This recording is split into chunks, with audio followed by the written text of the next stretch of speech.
Like the same spot.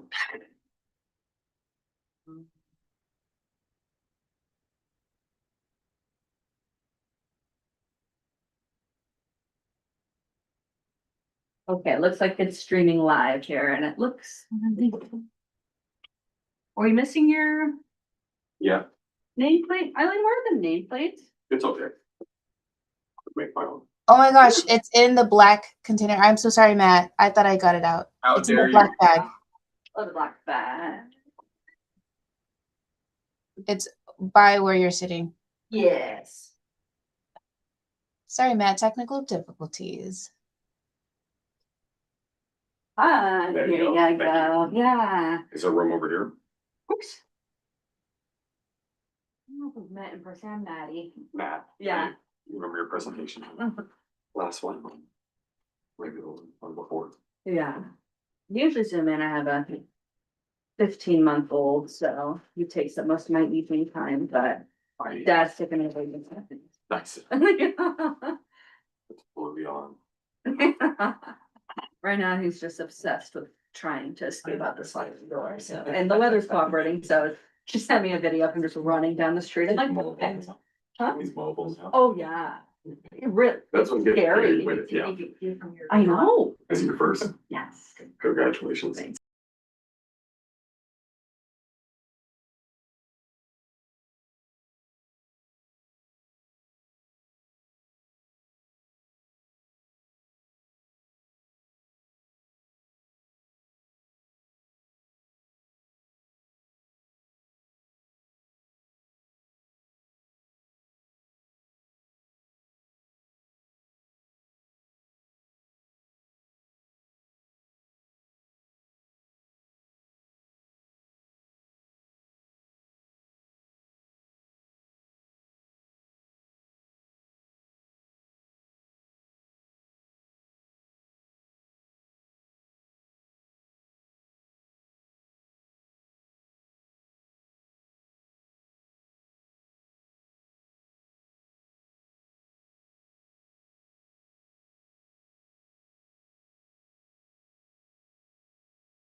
Ellen, can you hear us?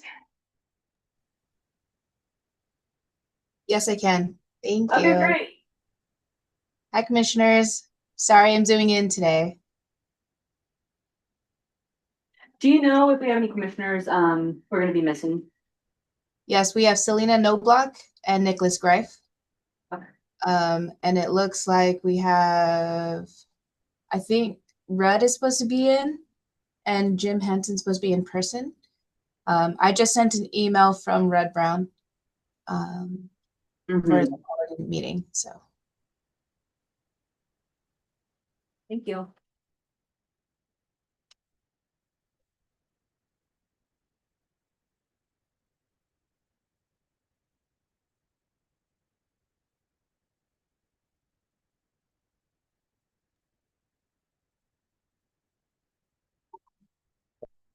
Mark, everybody, good, good. Mark, this is Jeremy. Jeremy's our. Jeremy. Jeremy Mark. Mark's runs the PS. Awesome, okay.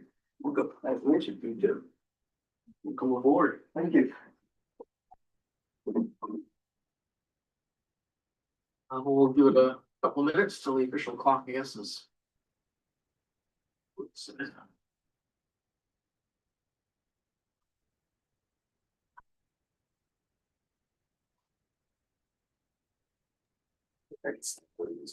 Oh, cool. Yeah. Oh, yeah. Oh, yeah. Yeah, I read about it. Oh, right.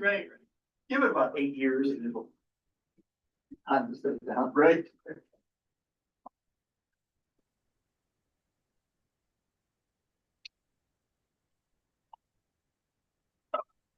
Cool. Well, I will call us to order. So we got at least five. Oh, and there's Rudd up there as well. So we got a quorum. Eileen, do you want to do the roll call? Yes. Matt Berry, Here. Rudd Brown, Yes. Daniel Dunn, Here. Nicholas Greif is absent. Jim Hanson.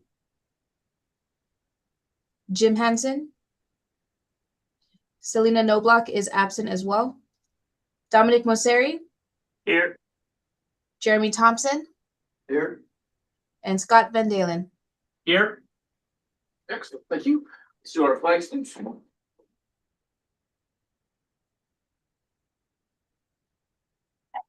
I pledge allegiance to the flag of the United States of America and to the republic for which it stands, one nation, under God, indivisible, with liberty and justice for all. Great, thanks everybody. So today we're gonna be doing a meeting topic on the zoning map amendments, and then we'll do a public hearing and work session. So we're here for public comment. Great to see you, and we'll have time to talk. We'll look forward to hearing from you. You're online as well. The public hearing portion will be specifically to discuss the zoning that's underlying the UGAs. But you can talk about anything else you want at the public comment. So we have public comment period first, which is wide open, speak your mind. And then if you have anything about the actual zoning for UGA, then just save that. So it's part of the incorporated the public hearing. Great. Let's start with actually we'll start with introduction. We have a new commissioner, Jeremy. Do you want to introduce yourself? Jeremy Thompson. I'm from Whatcom County. I was raised here. My kids are sixth generation. I've been away for about 32 years in the Marine Corps.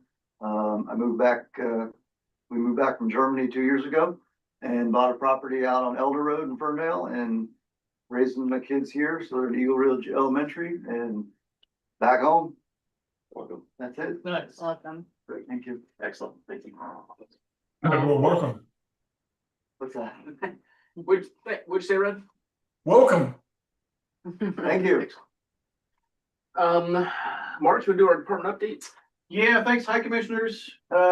Just a quick update for you tonight. As the chair said, just be looking at zoning map amendments to correspond to your recommendations and council's recommendations to date on UGA changes and any other zoning changes or proposed comp plan changes. We'll come back on the next meeting, May 14th, with the Equity Provisions Housing Checklist, which is a Commerce requirement they've recommended that we include in the comp plan. And we'll bring back those housing code amendments for exhibits A and F that you commented on at your last meeting. Comp plan is moving forward. It's still with council. We have, our next meeting is next Tuesday. Council is proposing, let's say, a lot of policy changes, narrative changes to date. So we're gonna pick up with them on proposed changes to chapter 2, the land use chapter, UGA provisions, chapter 8, the natural resource lands chapter, chapter 10, the environment chapter, chapter 12, the climate chapter, and all the appendices. And they've added a meeting on May 5th as well, special committee of the whole meeting to continue those discussions. And otherwise, the same tentative schedule holds. They would meet on May 5th, meet again on May 12th to continue any deliberations they have. Their goal is still to introduce the ordinance on May 26th, and then theoretically hold public hearing and take final action on June 9th. So that's the schedule set up. Just so you guys know, on the personnel side, our assistant director, Garrett Smith, resigned. Today was his last day. He's moving back to Southern California. Vision down there, where their family was originally from. So we have appointed Amy Keenan as our new assistant director. Amy's been with the department for a long time. She was our special project manager.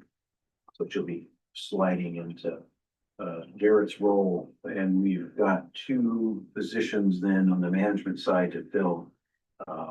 We've gotten approval from the county executive to advertise and fill a long-range planning division manager and a current planning / natural resources manager. So we're going to be a little constrained for a while on the management side, but we do have the plan in place to move forward with getting those positions refilled. So if you have any questions, let me know about that.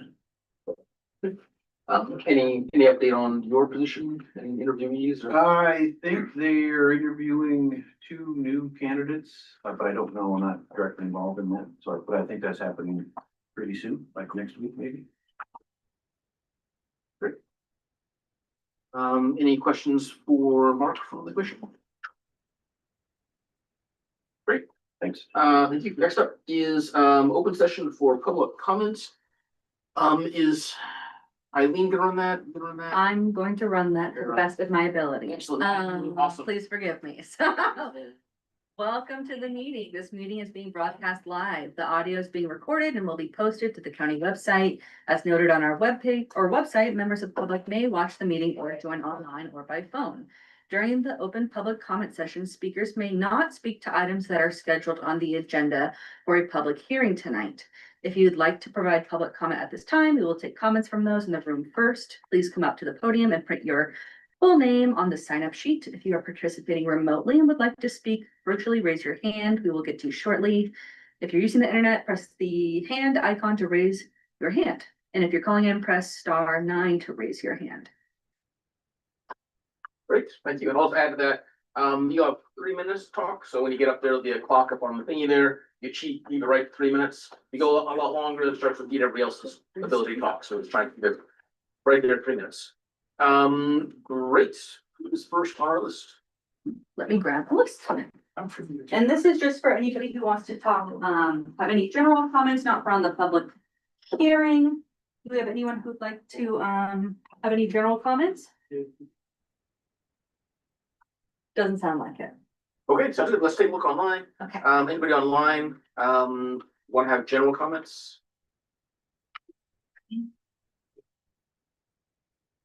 It looks like Danielle Gogan. Yep, go on. Yes.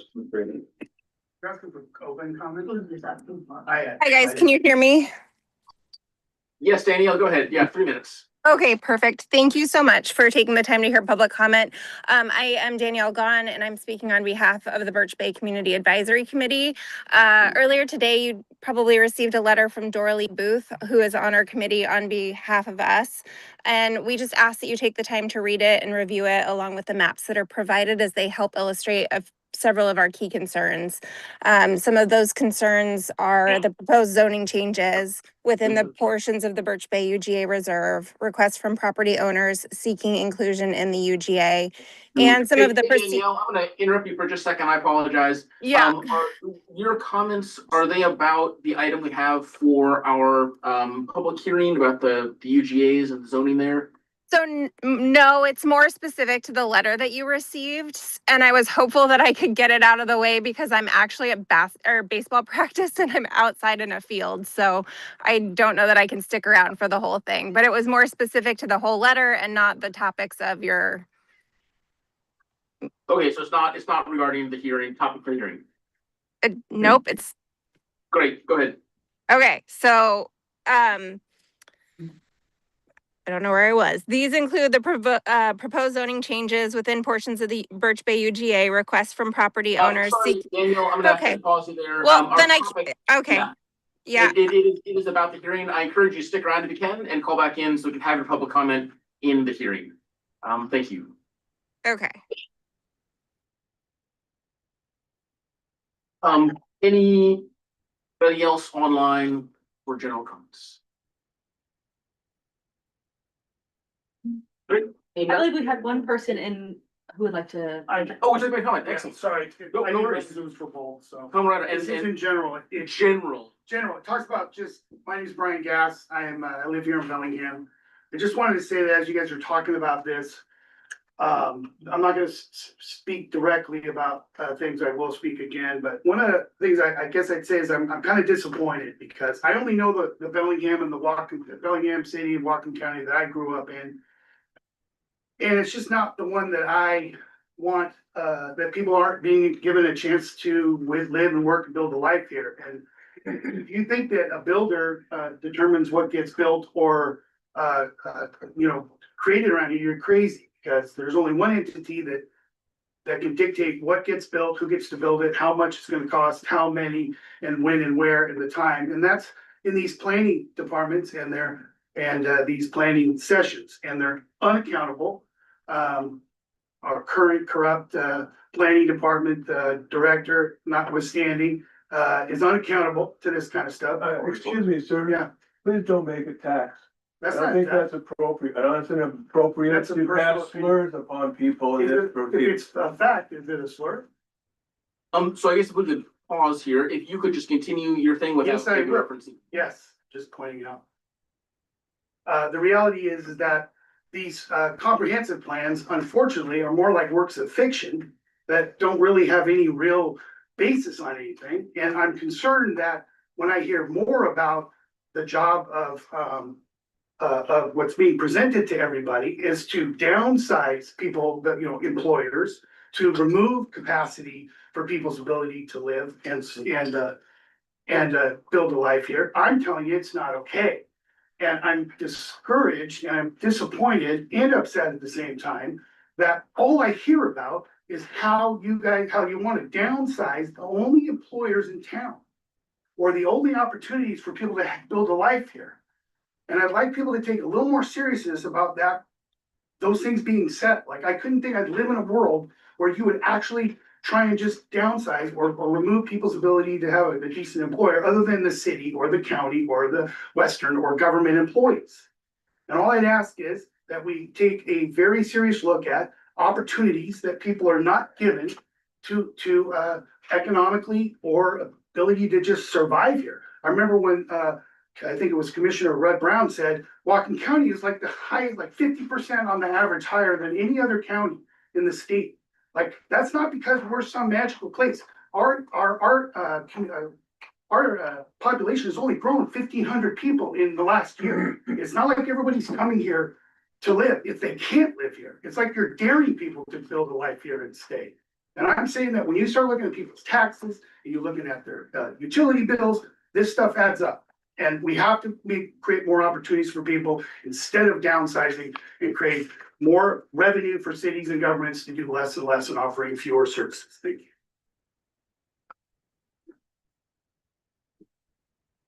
All right, so that ends our public comments. We'll move on to commissioner comments. Do any commissioners have anything they would like to say?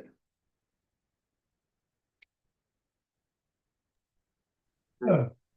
Well, we'll start in the room here with Jim. Go ahead. Just, before I got here, did you introduce Jeremy? Yes, we Okay, did. thank you. Jeremy, Jim, Jeremy. Thank you, thank you. Rudd, I see your hand. Yeah, thanks. So there's two things I wanted to cover tonight, which hopefully will make it into the agenda. One is the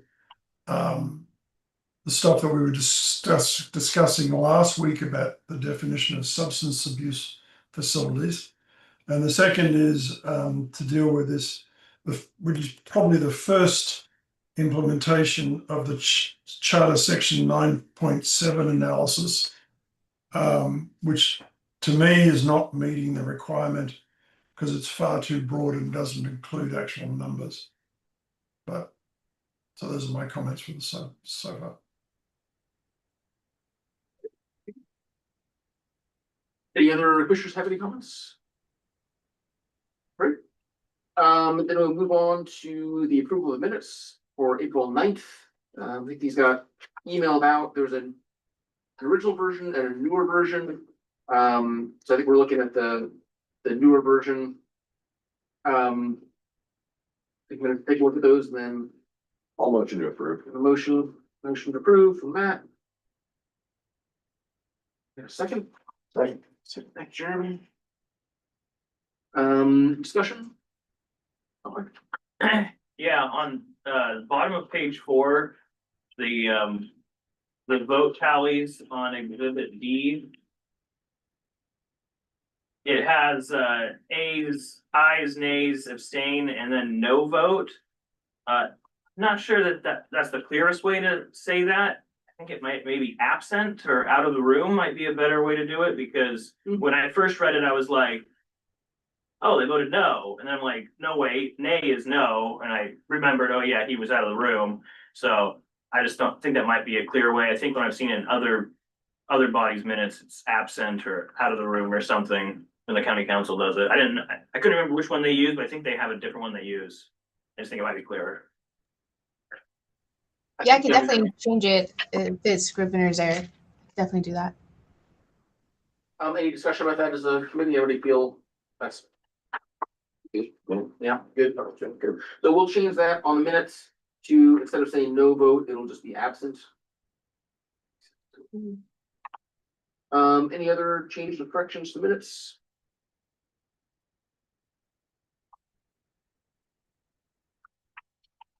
Hearing none, which call roll? Barry, Aye. Brown, Yes. Dunn, Yes. Hanson,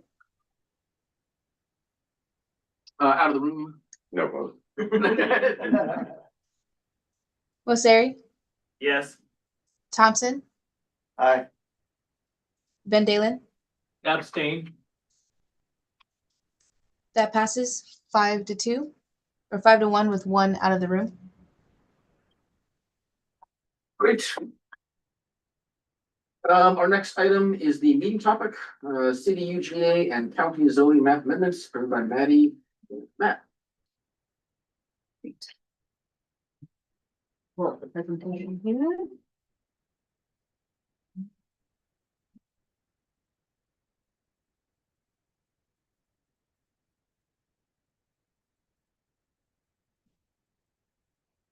Of course, it's not your own computer.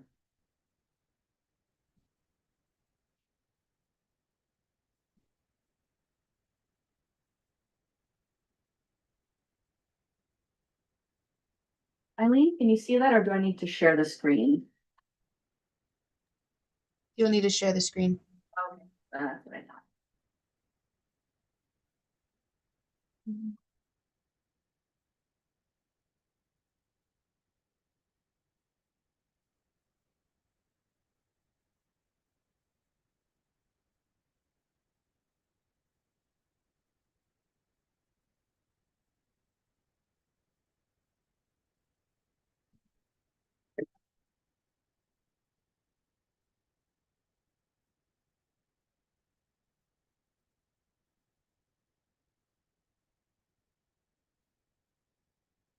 think we're all right. Thank you for your patience.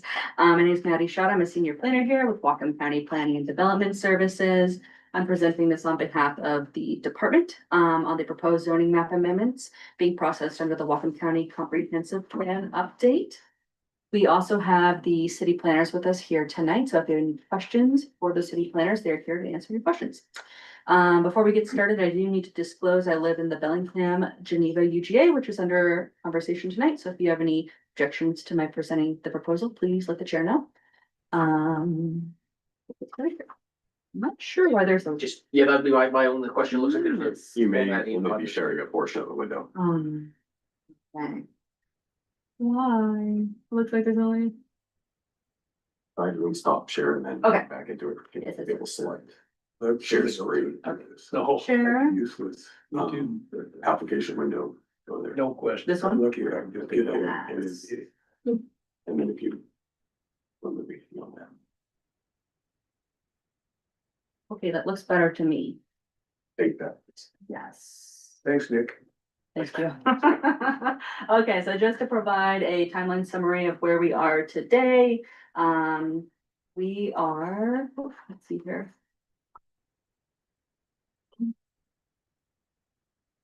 Oh no, Eileen, this is the wrong presentation. I was wondering. Okay. Let me pull it up. I'm so sorry. No worries. No worries. Of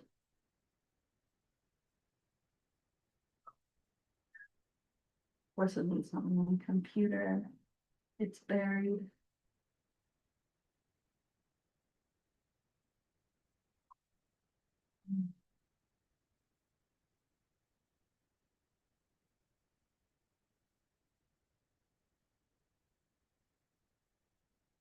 Eileen, are you able to get to it faster than me? Yeah, So where does it live? I emailed you a copy of it, but Yeah, that's the one that you emailed me. this is more than the UGA addendum proposals. these are just the zoning map proposals, not UGA proposals. Okay. Yes. Um,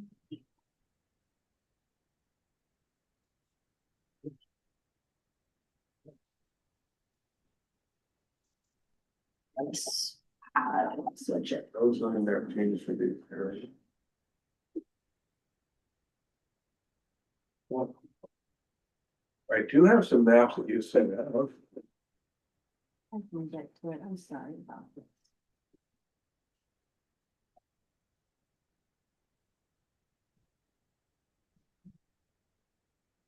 Oh, Maddie, was that the one in the 421 email? Yeah, yeah, that's what I'm looking at, yeah. Okay, I can forward it back to you. well, it's not gonna help because it's not my computer. Can you send it to Eileen? Oh, yeah, okay.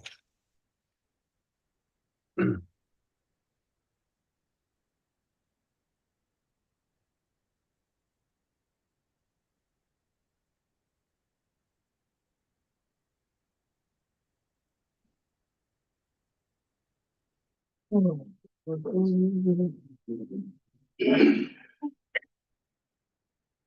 to the meeting. If you'd like to speak, please sign up on it.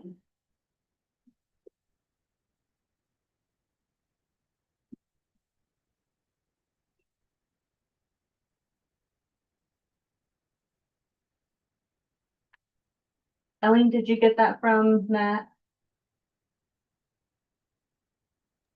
Yes, I'm sharing it now.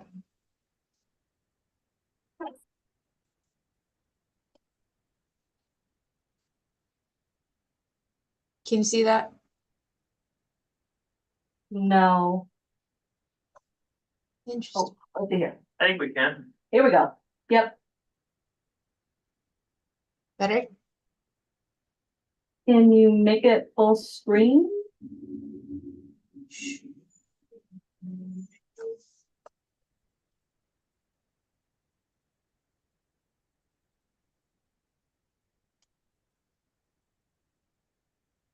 There we go. Okay. It's a little small. Sorry. All right, can you get on the next slide? Okay, so we're talking about zoning map amendments only tonight, not UGA related amendments. Next screen, please. So there are a number of UGAs and landmarks that we're talking about tonight with proposed rezones, Bellingham, Nooksack, Point, Birch Bay, Columbia Valley, High Notes, Bowling Guide, and Custer. Next, please. Bellingham has the most rezone proposals tonight. The first one is Area 1 and Area 2. They're both zoned light impact industrial right now. There is a proposal to rezone them to rural 10A, which means 1 dwelling unit per 10 acres. Area 1, which is west of I-5, is about 520 acres, and the other area east is about 176 acres. Next, please. The next proposal is areas 3, 4, and 5. They are all together kind of in the northern area of Bellingham there. They are being proposed to be rezoned from a number of rural designations. So R10A, 1 dwelling unit per 10 acres, R5A, 1 dwelling unit per 5 acres, to our urban residential mixed zoning district. The number that you see next to the URMX designates the density allowed. I should note that without public water and sewer, the effective density is 1 dwelling unit per 10 acres. So it would require access to public water and sewer in order to meet that possible density within those areas. Next, please.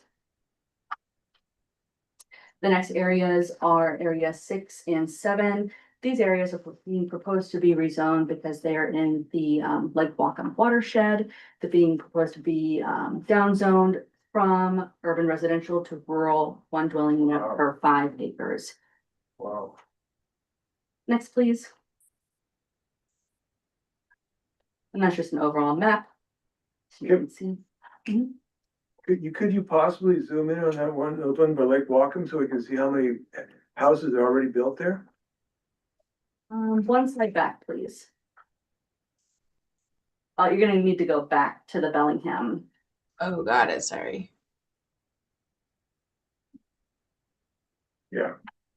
Yeah, so those areas are, you do have a significant number of residences in them. This is a city of Bellingham proposal to remove them from the UGA and go back into rural comp plan designation. Because of that, they're suggesting, and we are supporting 1 dwelling unit per 5 acres in this area, since it's in the city of Bellingham's municipal drinking water area. Okay. Thanks, Eileen.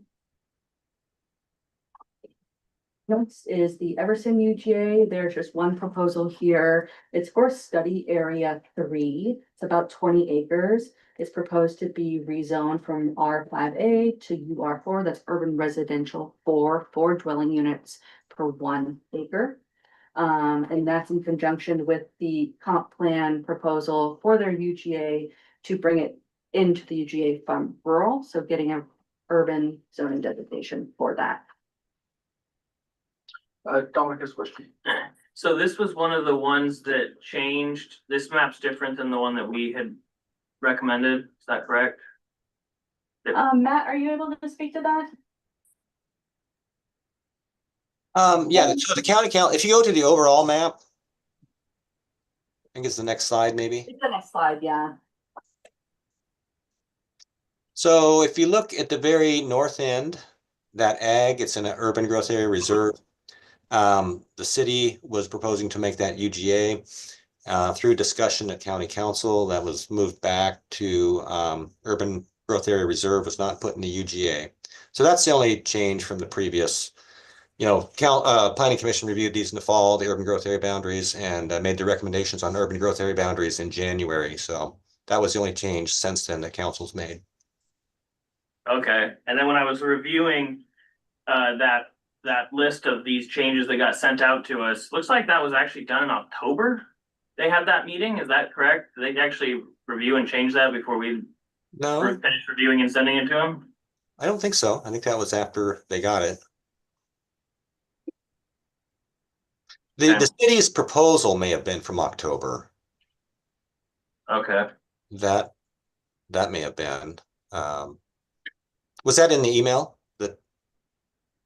Yeah.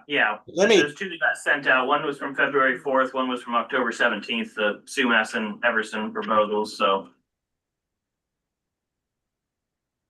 Yeah, I'd have to take a look at that, but no, that change was made probably in March by council. Okay. So, Okay, thanks. Great, thanks, Eileen. Keep it on the next slide. Alrighty, so for the Nooksack urban growth area, there's one rezone being proposed. It's that study area 4, approximately 20 acres. It's in conjunction with the proposal to bring it into the urban growth area. So going from R5A to UR4, that's urban residential, 1 dwelling unit. Or sorry, 4 dwelling units per 1 acre. You go to the next slide, please. So you can see where that is right here. Next, please. We have the Cherry Point urban growth area. So this area here, we kind of talked about this at our last planning commission meeting. It's being proposed to be removed from the urban growth area since there are a significant number of conservation easements and being used as a mitigation area by BP. And there's essentially no development area left for light impact industrial or industrial uses. So as part of that proposal, we're proposing to rezone it from LII to R10A in light of that. Next, please. Next slide. Great. Next is the Birch Bay UGA. There are a number of proposals here, 3. The first one is Area 1, this northeast UGA area. It's about 13 acres. So this is being proposed to be rezoned from urban residential medium 6 to general commercial. This is the location of an existing business, a recreational business. It's like the go-kart track. Station 49. Yes, Station 49. So we're wanting to redesignate that area to match the existing use that's been there for a significant period of time, so it's general commercial. The next area, which is a little to the south, is UGAR, that stands for Urban Growth Area Reserve. It's not urban growth area, it's urban growth area reserve. It's technically a different designation under the comp plan. So it's about 10 acres. We're proposing to rezone it from R5A to R10A to match what the comprehensive plan standards are for urban growth area reserve densities. I know Matt can speak to that more. And then the last one is rezoning the Birch Bay State Park area from urban residential medium to recreation open space to recognize the use of that area as the state. yeah, that R5 to R10 is 100 acres. So just to clarify that. Okay, yep, 100 acres. Yeah, next, Eileen. And that's an overall map. Let's see, 1, 2, then 3 here. Next, please. The next is the Columbia Valley UGA. This is a county UGA, not a city UGA. The first is de-designation of one of our urban growth area reserves to recognize the primarily forested area, and it also has some steep slopes which are unsuitable for development, which is why it's being proposed to be removed from the UGAR and it'd be returned to rural forestry comp plan designation and zoning, so as to reflect that proposal. The area 2. This large area in the middle is proposed to be rezoned, upzoned from UR4, urban residential 4 dwelling units per 1 acre, to urban residential medium. So that's 6 dwelling units per 1 acre.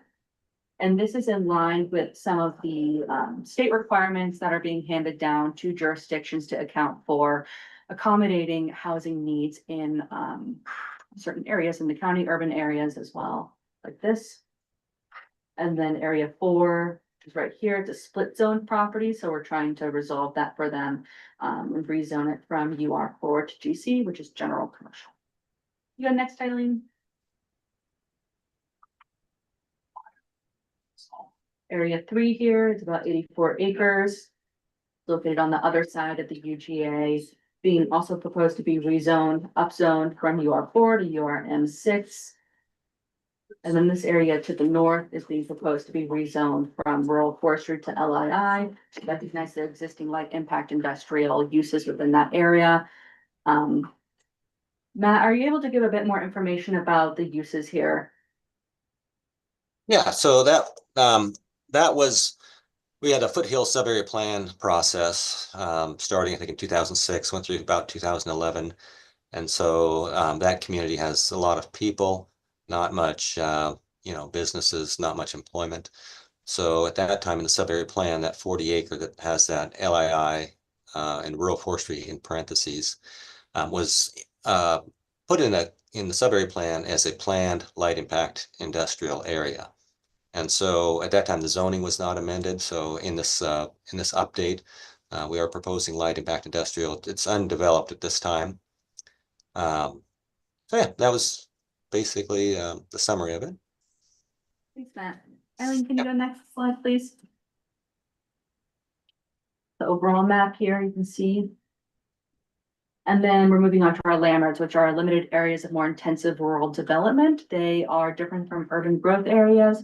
They recognize existing rural areas as they were in 1999 when the Growth Management Act was created. So it's essentially grandfathering the more intense commercial and rural developments that were there at that period in time, memorializing them.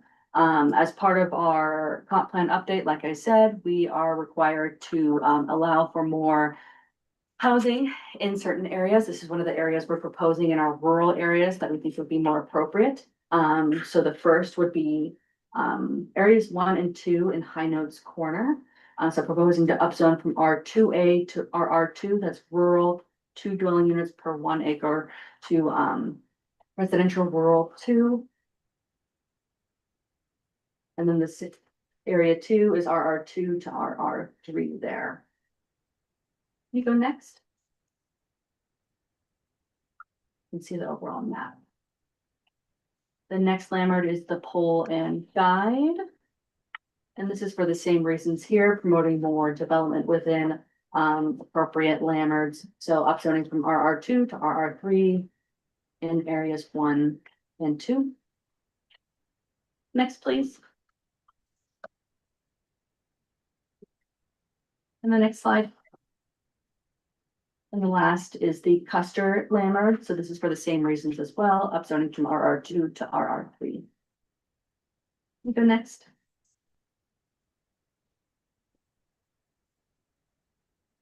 And that's the end of our proposal. The city of Bellingham is requesting that you review their UGA proposal, or their rezones proposal first, because they have other evening meetings that they have to attend. So. Fair enough.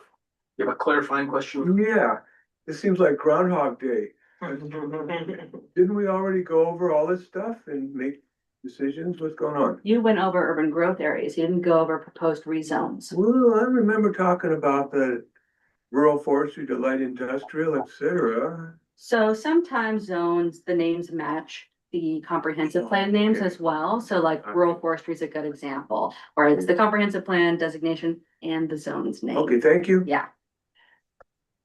What about Sumas? Are we going over them in a different meeting?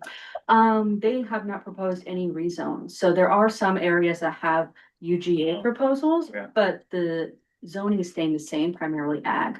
Yeah, until they're incorporated. Jim, another clarifying question? Well, yeah, I'm trying, maybe it's my brain needs to be clarified, but as I recall, the councils changed some of our recommendations for these areas, and wasn't Sumas one of them? No? Matt, are you able to Yeah, speak to that? yeah, I can handle that. Yeah. So planning commissions, as you'll remember, you recommended not putting 2 areas into the Sumas UGA south of Sumas. And Sumas basically withdrew those from their proposal. And then also there was an area just east of their existing UGA, west of Hovel Road, that you had recommended, put in the UGA in accordance with the City of Sumas proposal, and council took that out. Rod, I see your hand. Do you have a clarifying question? Yeah, on the Bellingham one, the change from to R5A, how does that affect the existing development there and undeveloped lots that are in that area? Right, so it depends on what the use is. There's a lot of areas that are undeveloped. There are some that would still be considered administrative or conditional uses, even in the rural zone. So they wouldn't necessarily be grandfathered, they'd just be considered a different use. The uses that don't fall under the rural zoning would be considered grandfathered. So if they wanted to change or if they wanted to expand, they'd need a conditional use permit. But that doesn't mean that they can't do that through that permit process. Yeah, and just as far as the density goes, the existing UR zone, if it's in the Lake Whatcom watershed, allows only one dwelling per 5 acres, which would be the same as R5A. I think there's a small smidgen of that Hillsdale, the northern one, that might be outside the watershed, but all of Geneva's in the watershed and most of Hillsdale is in the watershed. So what is the change in zoning change from the ability to do development there? If it's still the same density, what changes? As far as density goes, it wouldn't be anything, but there's different allowed uses in urban residential than rural. So, Right, yeah, but one last question. I just want to make sure we are moving towards our hearing and then towards our work session. Are these things that you need to ask now, or could we wait for a minute? if you don't mind, I'm just trying to wrap my head around what the actual change is to the people who own land there. So what is it they won't be able to do? So We'll basically, have to go into that at the work session. Work session, okay. Right, sorry, could we hold that for the work session? Is that okay? Yeah, if it's covered in the work session, that's fine. Yeah, great, let's do that. Jeremy, a question? Let me know, please, if it's for the work session. I had two questions. One was the same one that Rudd asked. The second one was regarding the same zoning. And that was, what was the rationale behind changing it? Is it strictly a environmental concern or is there something else? There's a couple different factors. Yeah, we're happy to go over that in the work session. It's Chris Behe, he's a planner with the city of Bellingham, and go into that more detail. Thank you. Yeah. Great. Well, so if commissioners, why don't we go into our public hearing? And then all these questions we can have in our work session after that. Great, so public hearing, we will open that now. And this is the time for anybody to make their public comment. You have 3 minutes again about the topic for tonight, which is the city UGA and county zoning map amendments. And if we could keep our comments professional and polite, I would appreciate that. Do we have a list of people? We do. Has everybody signed up who wants to speak tonight? Think so. So we'll grab that list. We're gonna start with people in the room first. So we have Mr. Bill Craven, please.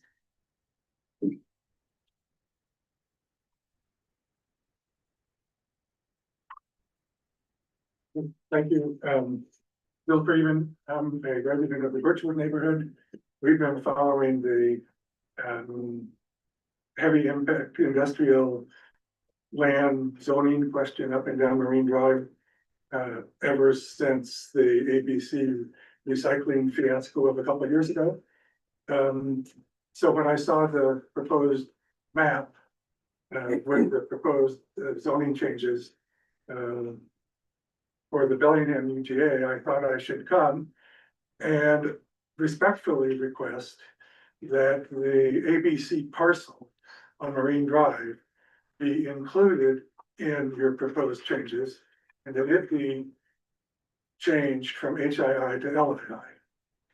Right now, that parcel is a dagger aimed at Birchwood because anybody can come in and apply for some HII use in an area that's completely incompatible with the neighborhood. And we need to not allow that to happen. And I hope you move forward a proposal that 20 acre parcel of, that ABC owns, that they bought from Heidelberg, be rezoned, to LII. Secondly, in looking at the proposed map changes, there are 600 plus acres that are proposed to be removed from LII and converted to 10-acre residential lots north of the airport. In our discussions with the county council and the comp plan discussions over the last 2 years, we've been told repeatedly that the county does not have enough industrial lands.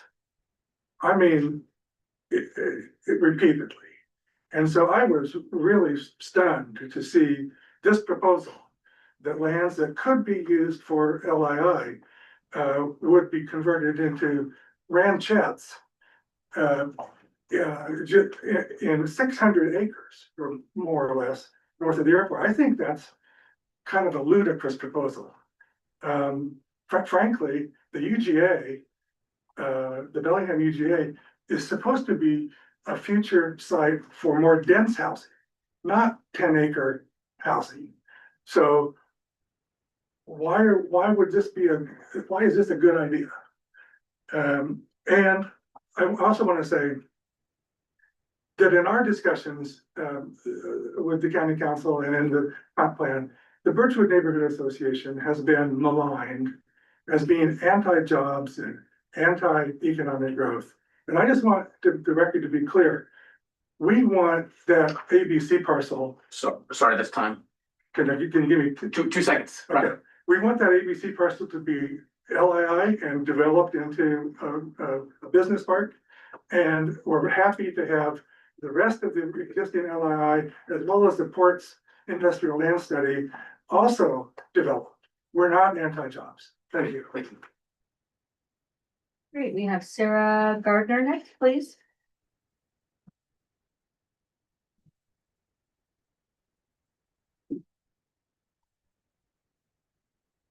Hello, Commission. My name is Sarah Gardner. I'm the president of the Birchwood Neighborhood Association. The Whatcom County Code establishes specific buffer and setback requirements for heavy industry, particularly at Cherry Point in the Bellingham UGA. 20.68.552 states, if no natural vegetation screening exists, the minimum setback shall be 660 feet. A football field is 350 feet. So according to Whatcom County's own code, there needs to be almost 2 football field distances separating these heavy impact industrial businesses from urban residential districts.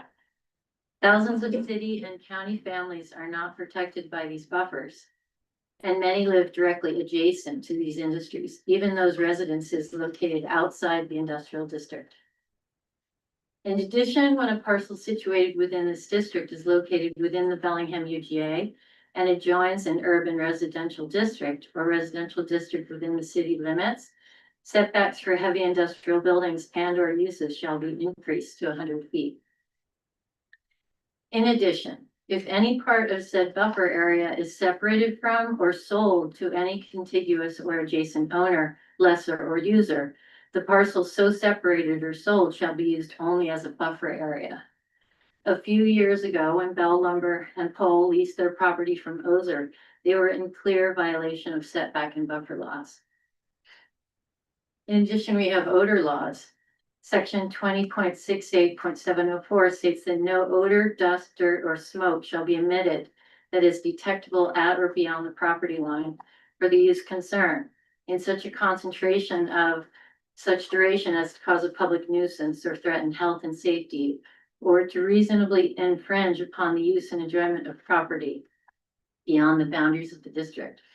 City residents across the street from Bell and who do not live in the heavy impact industrial district are exposed to significant fumes from cancerous chemicals, in addition to smoke from burning. Businesses, especially Bell Lumber and Pole, are an obvious violation of county codes. Why has the county not been following its own laws to enforce the clear necessity of these clearly stated setback, buffer zones, and odor and fume mandates? Residents need to live within county codes, and so should these businesses. People are clearly experiencing the harm these buffers are meant to protect them from. We should be correcting these wrongs and protecting people. After all, isn't that what our government is supposed to do? Setbacks are much less for LII. I hope you take all of this into account in your zoning discussions. Thank you. Next up is Ms. Julie Carney, please. I have a longer version of that, Sean. Hi, I'm Julie Carney and I own a parcel at 4610 Lincoln Road, the Blaine address in the county. And I would like to develop it into an affordable housing site. And I do not wish to be in the UGA reserve area. I would like to be in the UGA. I was in the UGA formerly. And so that's why I'm here. And Bill Geyer is my consultant. He'll be talking also. But I'm asking that I'm allowed to build this affordable housing site. Very important to me before I retire in about 5 years. Thank you. Thank you. And we have Mr. Bill Geyer next, please.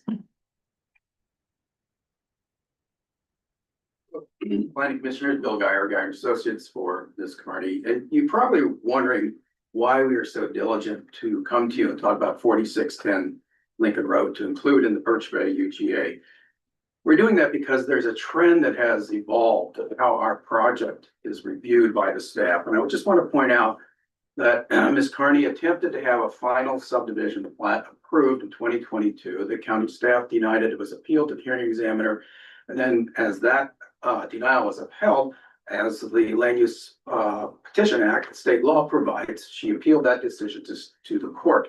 A couple weeks prior to that hearing before the judges in Snohomish County, we were contacted by the Whatcom County Prosecutor's Office to say, we made an error in the Public Disclosure Act of the documents we were supposed to provide you in discovery, and we're willing to pay you, Ms. Carney, $44,300. Will you accept that payment? In other words, documents prior to a trial that we requested was not provided. Ms. Carney accepted that payment. The judge upheld the denial of plat. So that trend is interesting to us. You will recall how we spoke before you provided the opportunity. And I'd like to confirm that you received my letter that I emailed tonight. I hope everybody's nodding heads. So you have it. Thank you. And you provided that opportunity in December. We talked about a lot of details. And you voted that evening to place this property in the urban growth reserve area that your nomenclature you're using. And that was to be then forwarded to the county council. But on the county council's map, February 3, that was from the staff, it does not mention at all 4610 Lincoln Road for the UGA reserve proposal. The question we need to hear documented in writing is, why did that occur? We believe that this is a trend that speaks to improper review of the site. That's why we're here tonight. For my letter, you'll see the 8 reasons that we outlined to you of this site. We believe it should be within the UGA. You are aware, as we delivered before, the property is presently served by Birch Bay Water and Sewer. It is 300 feet from the Birch Bay Water and Sewer gravity feed. It is served by Fire District, North Whatcom Fire District 21. The site was reviewed in the SEPA EIS for the comp plan. The site has all the amenities necessary for an affordable housing, and we are the only site to date. Please tell me if there's any other. No other site, no other property owner has come to you and said, we pledge our property wholly for affordable housing, 100% of the units. If there's another, please inform us. Because one of the commissioners said it very well previously, as my letter documents. When that type of proposal comes forward to the county, are we doing what we can to see that it can occur? We do not believe that the staff is doing that. We believe that the county council can take the leadership role to do that. We are requesting you to take that same leadership role and put this within the Birch Bay UGA. I thank you for your time. We'll be here throughout the meeting. Thank you. Thank you for your comments. Mr. Brian Gass, please.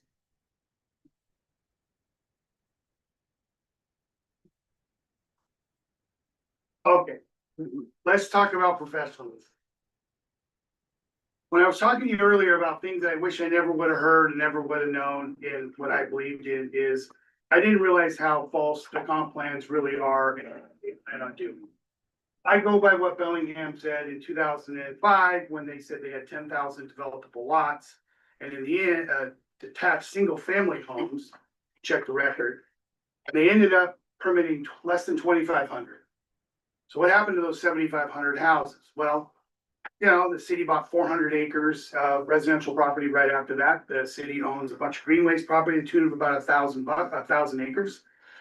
Chris, I know Chris Behe's here. I've heard him before. I kind of like poor Chris. I feel bad for him. He's kind of like a tobacco lobbyist that has to go and present cases that make you convinced that tobacco smoke is not what it is.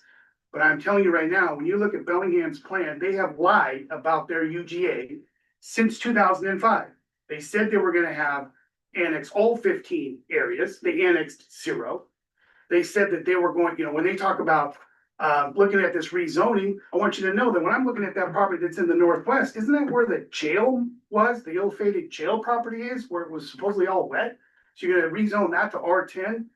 This gentleman was correct. Why don't we have light industrial? You know, the only guy that talked about jobs in this whole last election was Mr. Ken Bell. He was the only one who didn't get reelected, who talked about jobs and light industrial and how important it could be to do that development in and around the airport for jobs. Second thing, I can't believe that you guys are believing that Bellingham is putting in this North Annex area, North Bellingham Golf Course. I don't know about you, but I know that golf courses aren't the bastion of affordable housing, okay? Second, this thing that they're doing in the UGA and the U Street is abomination. It would be criminal if it was not government. They are lying to you about the access of housing in the UJ and the UJ North and U Street. Half of that property in the north, that's half of the property that is east or west of U Street, is owned by Bellingham, bought by the Greenways levy stuff that's supposed to be for open space inside the city. And I said to a meeting, Michael Lillquist in a meeting one time, I said, you know, I know you guys never even thought about annexing any of those properties. In the 20-some years, they have not bought one property except in Geneva that actually was in a UGA for open space or parks. And so what I'm saying is, don't listen to what they're saying. This stuff in the they're keeping people from being able to build in the South U Street because they want to force those people to sell to Bellingham to complete their monopoly board of owning that entire area right next to the city. And it should be illegal, and you shouldn't fall for it. I expect Bellingham to lie about it and deceive because they want to keep everybody in expensive properties jammed inside because they can't provide the very services that they're collecting money to provide. So I would appreciate it if you guys wouldn't fall for it and don't let them get away with it. Thank you, Brian. Thank you for your comments. Mr. Dwayne Inglesman, please. Hi, my name is Dwayne Inglesman, landowner in beautiful Whatcom County here. I'm here to oppose the 100 acres rezone of the Birch Bay Urban Growth Area Reserve from, I know you folks are considering changing it from our 5A to our 10A. There are 14 properties that compose that 100 or so acres. Out of them, there's only two properties that are larger than 5 acres. So 12 of them have, by rezoning it, what are you doing? I'd like to know that. Further, most of those properties are along Blaine Road. Blaine Road, in that particular section, is fully serviced with a relatively new water line that Birch Bay installed, I believe, about 5 years ago. There's a main sewer pumping station that has ample capacity. It's running at approximately, off the top of my head, about 35% of the time. It's got so much capacity. It draws all of the sewer capacity from Loomis Trail Golf Course, pumps it all the way to the top of Birch Bay, Linden Road, Blaine Road, and then the gravity feeds down to the pump station, pumps it back up to Alderson Road, and gravity feeds. There's ample supply. Birch Bay Water and Sewer has provided the letters to that effect. And here you're taking some prime 100 acres of land, which is ripe for development, that has all of the services, including electrical, natural gas, water, sewer, right smack dab in the middle of Birch Bay. Furthermore, this, by rezoning these properties, you are creating an island of R10A properties mainly surrounded by the Birch Bay UGA. But there is R5A or R5A zone properties that would be outside of this R10A. And there's no reason to rezone this. You're making it difficult for these 14 property owners in the future, because once it's zoned R10A, it will likely be even taken out of a reserve. I don't know if you can have an R10A in an urban growth area reserve. It's a question I haven't been able to answer. But so you were sent 3 emails today. I would recommend that you read all 3 of them. One of them, there's a petition with most of the owners of these people opposing this, and you're taking away their rights without just compensation. So thank you for your time. Thank you for your comments. We have Mr. Dave Wilbrecht.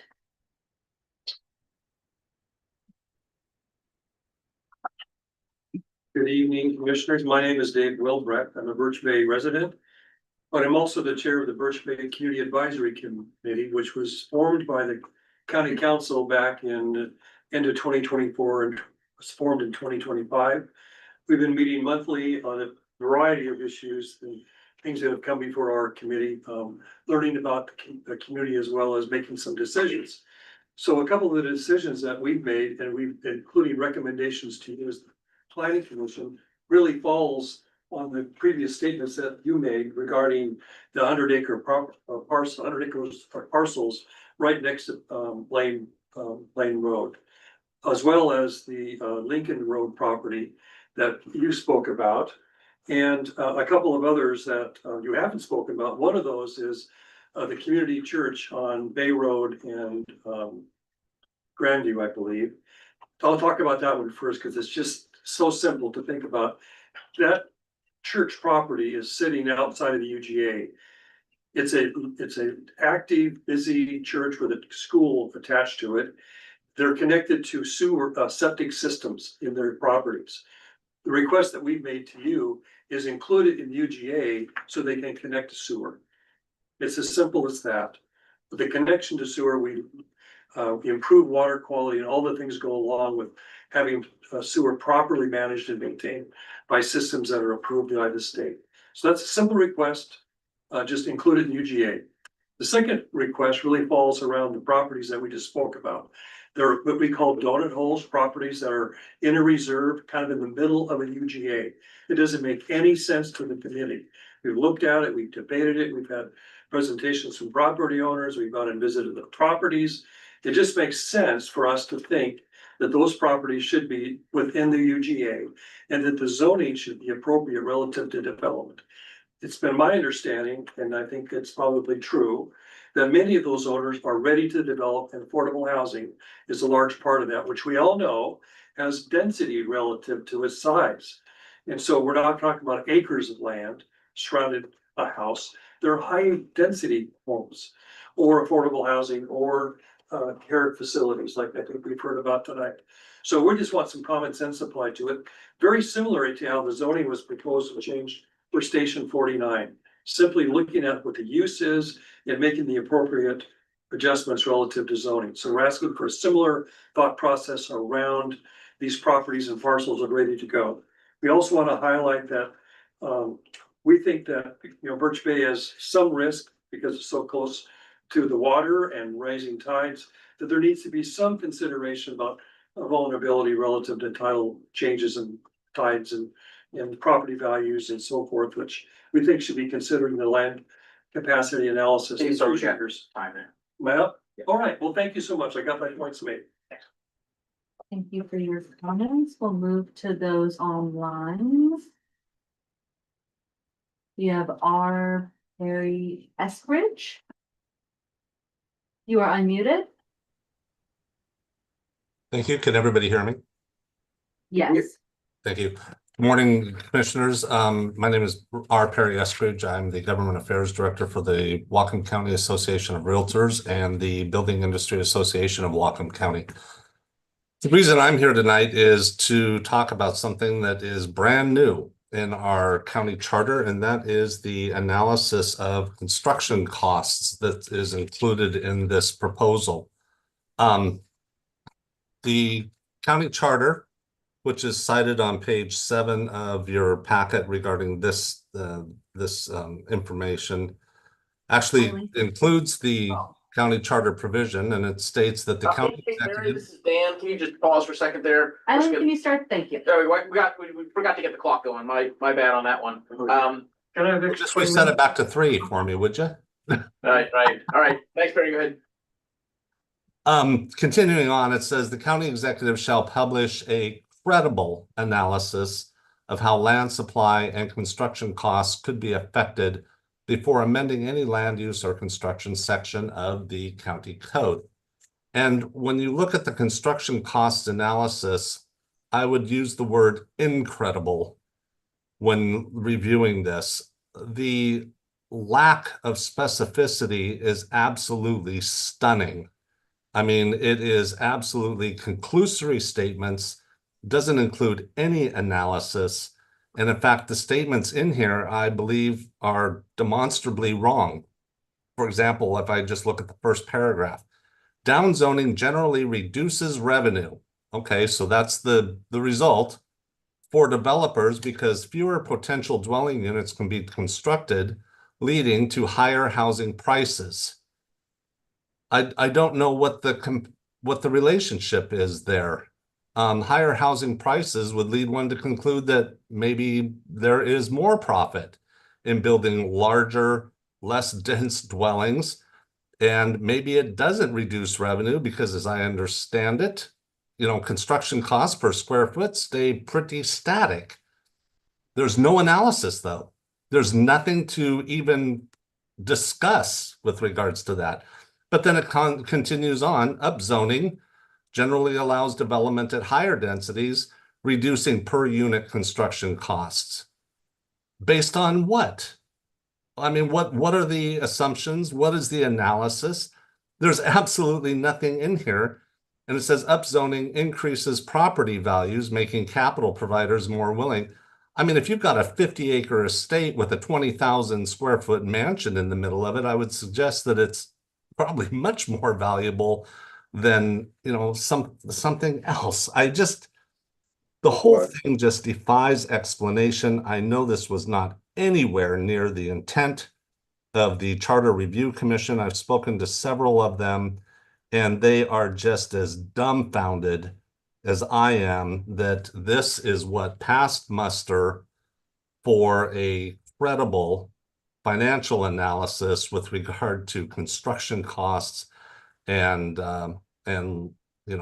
land supply. It's absolutely stunning. Great. Thanks, Barry. Thank you for your comments. We have Skip Richards with his hand up. You should be able to speak, Skip Richards. Yes, can you hear me all right? Yes, we can. Good evening, commissioners. I am Skip Richards. I wanted to highlight some of the points of my written testimony I submitted earlier today. I hope you've all received that. The staff can confirm that, please. We got Yes, we have. Okay. First, I wanted to set the context. Over the last couple decades, both elected officials and county voters have taken official actions to improve accountability, transparency, and efficiency of county government. For example, in 2014, the council passed resolution 2014061, calling upon the executive to create a program to identify, track, and report on key performance indicators for county government. And fast forward to last year's November 4th general election, where voters approved Charter Amendment Proposition 3, establishing performance audits by a whopping 85%. Now, there appear to be some aspects of the comp plan amendment process that could that benefit from the application of the principles embodied in that resolution and charter amendment I mentioned above. While it's obviously impractical for PDS to develop and incorporate a comprehensive performance monitoring and assessment program for use in this year's comp plan update, what the Planning Commission can do is sort through the testimony received at this hearing and elsewhere to ensure that all project proponents who meet the applicable criteria have been properly considered in the process. Further, the Planning Commission should require written responses from PDS to the questions I posed in my written testimony so the commissioners can conduct informed deliberations thereon. The commission should also incorporate its review of these matters into the Planning Commission's official findings and recommendations. I'll just highlight a couple of questions I raised. The first one was, in this comp plan update process, did PDS include all submittals, both public agency and private owners, for due consideration? And was that consideration made public in a clear and easily accessible manner? It appears the staff report fails to list all the proposals, except for a limited few presented by staff to council, which could raise GMA compliance issues. And then jumping to the last one, with respect to the comp plan update, can PDS affirm and verify that it has followed the proper sequencing in its presentations to both council and commission? Thank you for your time and attention. Thanks, Skip. Do we have anybody else who would like to testify during the public hearing? Please raise your hand. We have Lisa Guthrie. You are unmuted. Good evening, commissioners. My name is Lisa Guthrie. I'm a Whatcom County resident who lives in Birch Bay. I just want to reiterate quickly what the others have said tonight about Birch Bay. The community really doesn't feel that they've been heard through the comp plan process. No meetings, specifically in Birch Bay. There were presentations at the Birch Bay Community Advisory Committee, and the committee made comments back to Planning Commission and County Council, which don't appear to have been heard or responded to. Additionally, there remains a conflict between the UGA process with regards to effects of climate impact, rising sea levels, increased flood risk, and how those things affect land capacity and what the zoning maybe should be in some of those areas. And along with that, we have significant critical areas in the Birch Bay UGA. And we previously requested to revisit the land capacity analysis with those things in mind.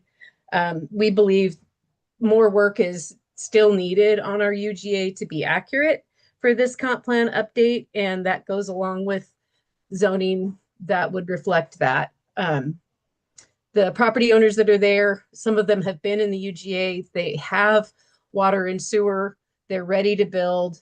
They've been dropped out of the UGA, brought back in. You know, it's time for action to be taken to allow people who are ready to build, who have the services on their property or adjacent, to be able to do so. Anyway, I don't want to go on further, but just please spend time considering what Birch Bay needs. Thank you. Thank you, Lisa. Thank you for your comments. We have Doralee Booth. Doralee, you are unmuted.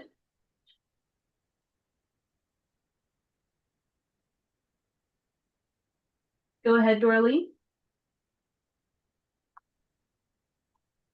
I think you're still muted. Can you hear me now? Yes. Thank you. I would like to speak tonight in regards to the Birch Bay Community Advisory. It's known as the BBCAC. And I sent a document into you in regards to what we would like to see happen. And so the BBCAC is behind what I'm saying and presenting to you. I'm not going to go through the whole document, but I certainly hope you would take a good look at it. But I do want to talk to the properties that have been brought up tonight, the 100 acres that is now going to R10, and also Julie Carney's property. I was with the Birch Bay Steering Committee when we wrote the comp plan years ago, 25, 26 years ago. And I have followed some of these properties through their sort of saga through these 25 years. And both of these properties, the Donut Hole and Julie's property, was in the UGA in 2004 when Whatcom County adopted the Birch Bay Comprehensive Plan. Later, I think about 2009, they had to make the Birch Bay UGA smaller due to, and I think Matt can tell the story, Matt Amott can tell the story on that. And so some of these properties were taken out. But meanwhile, I have supported, as well as Kathy Berg, some of you will remember her as basically the mayor of Birch Bay for so many years. I've supported Julie's property for many years in that she wanted to originally make the Lincoln Park Retirement Center. And so several times Kathy Berg and I wrote letters into planning in regards of how wonderful this would be for our community. Our community's median age at that time was 53 years, and that's not common, but there's a lot of retirees that love Birch Bay. And what a wonderful thing if we could have had a retirement place, and it was going to be 170 retirement suites with 68 Alzheimer's care units. And what a great thing for our community, because now if you have to have care from our community, most likely you go to Bellingham or you go to Linden. And so I'm disappointed as an 83-year-old woman that I can't someday be in a retirement home in Birch Bay. But now Julie's property, she wants to do low or affordable housing. And we really do need that in all of Whatcom County. And so I'm really supportive of that. The second thing is I would like you to follow through on the Future Shorelines Project report, where Birch Bay is the pilot study. And we need good land analysis because of climate change that's coming our way. Thank you so much. Thank you for your comments. Thank you, Norley. I think that's the end of all hands raised. Anybody else online? Danielle, I see you're here again. Did you want to finish up your comments? Oh, she took her hand down. Oh, okay. Well, last chance or Nope, so. she's Hey, there. there it is. Danielle, you are unmuted.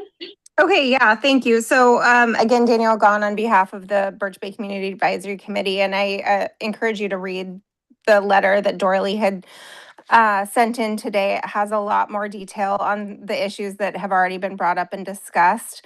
But I also wanted to let the committee know that we meet on the third Wednesday of each month at 6 o'clock at the Birch Bay Bible Church, and we'd love to have commissioner members come to our meetings and join in on our conversations whenever possible. Thank you for your comments. Thank you, Danielle. Anybody else online? Seeing none, we will close the public hearing. And we'll open our work session.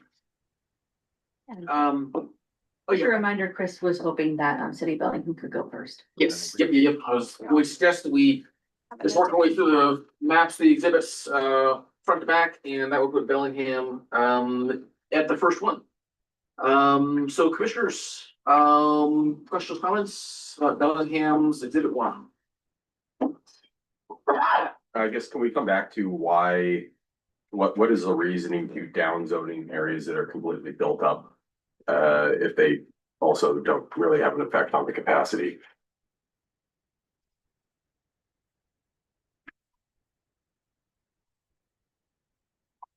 There were mentioned, maybe there were a couple of different reasons. Environmental or something. Yeah. So Chris, are you gonna, so, we went through the urban growth area process in our comprehensive plan update last fall. Part of that process, each city developed urban growth area proposals.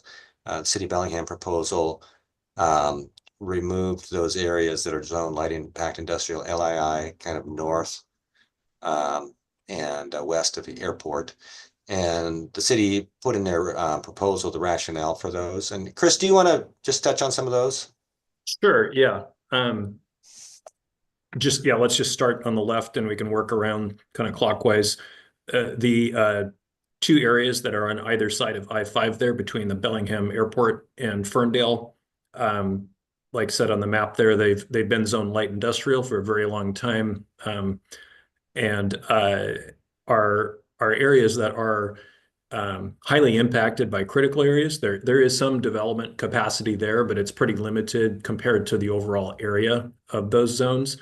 There are kind of three primary property owners out there. The area that's the farthest west, there's about a 300 or so acre block of Department of Natural Resources property that's basically right under that R10A label. The area that is in the middle, that is just west of I-5 and that most closely connects up to Ferndale, is largely owned by the Lummi tribe. And then the area that is to the east of I-5, between Northwest and I-5, there is a wider mix of owners in that area, but the largest single owner is the Port of Bellingham. And that's property that is more kind of in the south central portion of that area. And it's an area that's in the aviation clear zone that the FAA requires beyond the runway, that primary north-south runway for the airport.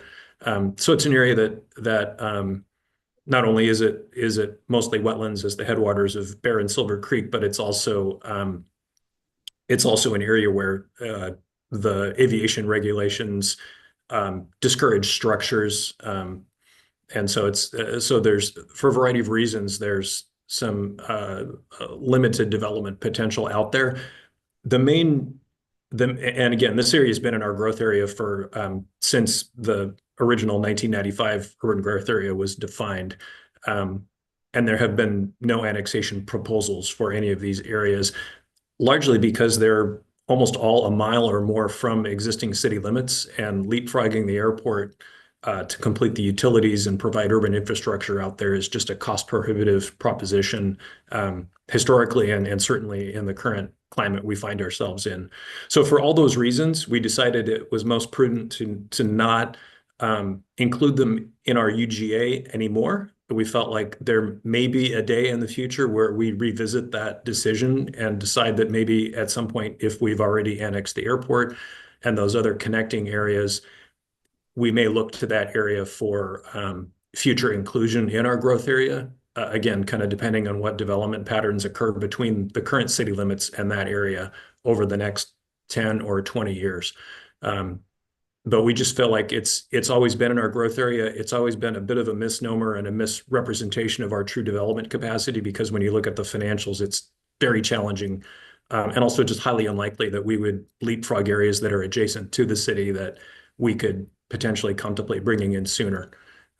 So that's why that area was proposed for removal. The area in the center of the map, north of what's the Cordata neighborhood in the city, on mostly on the west side of Meridian, there is an area that we're proposing to add.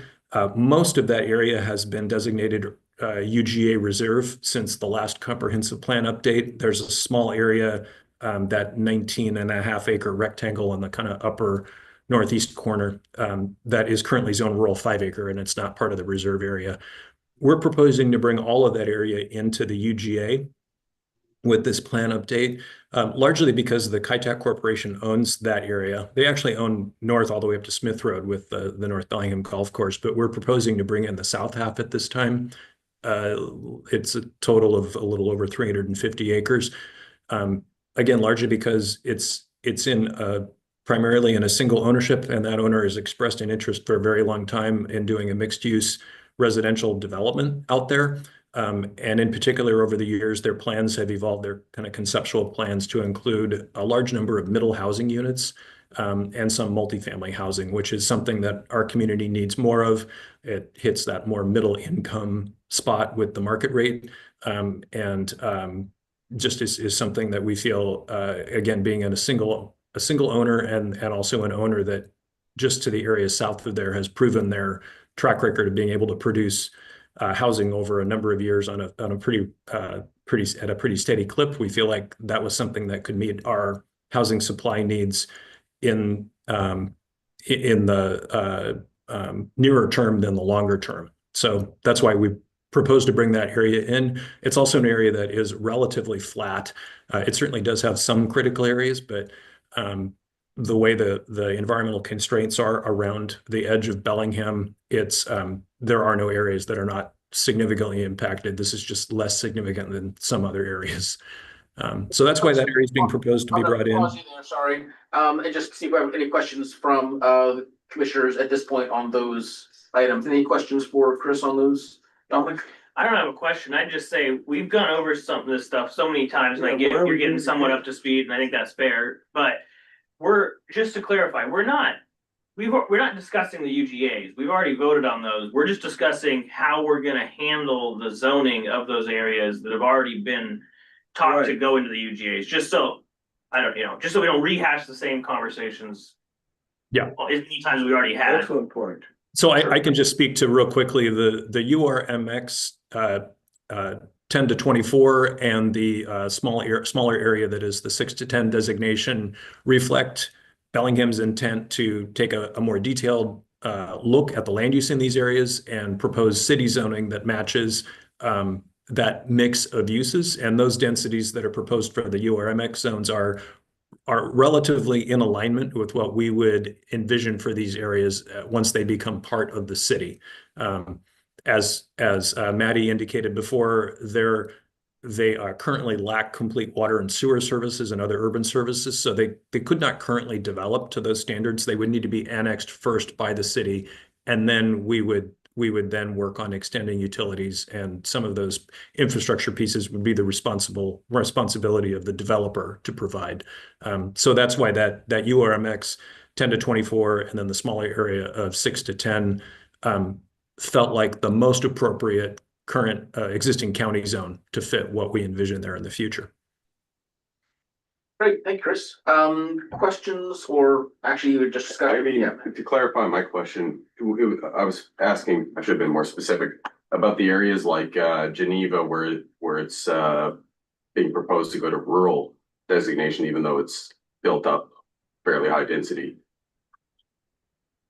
Yeah, that's really, I think Maddie or Matt can speak to that more from the county's perspective. From the city's perspective, at that density, the land capacity analysis, there is only one tax parcel in either of those areas that is greater than 5 acres, and that's in the Geneva area, the complex of the parcel that's owned by the Furs Bible Camp is large enough to be further subdivided at that density. There are no other tax parcels that are 10 acres or greater that could be divided at that 5 acre density. And that's part of the reason why Bellingham originally, I know we're not talking about the justification for the UGA boundary, but that's what originally, one of the reasons why we proposed to remove these areas, in addition to the fact that they're in the watershed and we, like the county, prioritize protection of the watershed over urban development for these areas. So, yeah, so basically the city proposed taking those areas out of the UGA. The Planning Commission concurred with that and recommended that in January. So it's currently got UR or urban residential zoning. Normally that if you have public water and sewer, that allows urban level development. However, because this UR zone is in the watershed, it only allows 1 unit per 5 acres. So when you take it out of the UGA, it's a rural comp plan designation. You have to have a rural zoning designation, and the comparable rural zoning would be R5A. Does that make sense, Matt? I mean, because essentially, yes and no. I get it. They took it out of the UGA, so it has to be down zone. But why would take it out if it's already urban density? I don't necessarily disagree with you. I'm just saying the Bellingham proposed it. It got through the process to remove those two, and so they're essentially classifying it as a rural designation now that it's not in the UGA. Yeah, I understand that. Yeah. And the basic difference is a city can annex a UGA, they cannot annex rural. In this case. Yeah. And I just for the record, I just realized I've got a conflict in Geneva. Got a client I just realized who was looking to split a lot down there in that area. So I'll need to abstain from the vote for Bellingham when it comes up. Jim? Yeah, this is a question for Mark. In our previous discussions about appropriate zoning in UGAs, we were always told that we need to keep it at R10A to protect against haphazard development in advance of annexation. And then we've been hearing that Bellingham has been promising to annex properties for 20 or 30 years. And on the other hand, we have a proposal to put it into a zoning that would be amenable to annexing it. So what's changed? How do we know that they're going to really annex this?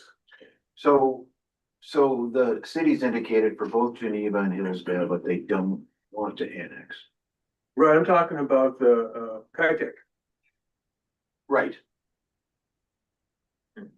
So this is, as Chris mentioned, we've had it in UGAR reserve since the last comp plan. And the owner, Kitech, has been very interested in developing it. And I'll let Chris speak to the city's perspective, but from my perspective, the city has found that to be a more attractive place to grow and a more affordable place to grow. One, to get more affordable housing, and two, the extension of utilities is cheaper than it would be, for example, to go up on the other side of the airport. That's exactly right. The infrastructure needs are present everywhere, but that area to the north was the best balance of minimizing critical areas impacts, terrain that was favorable.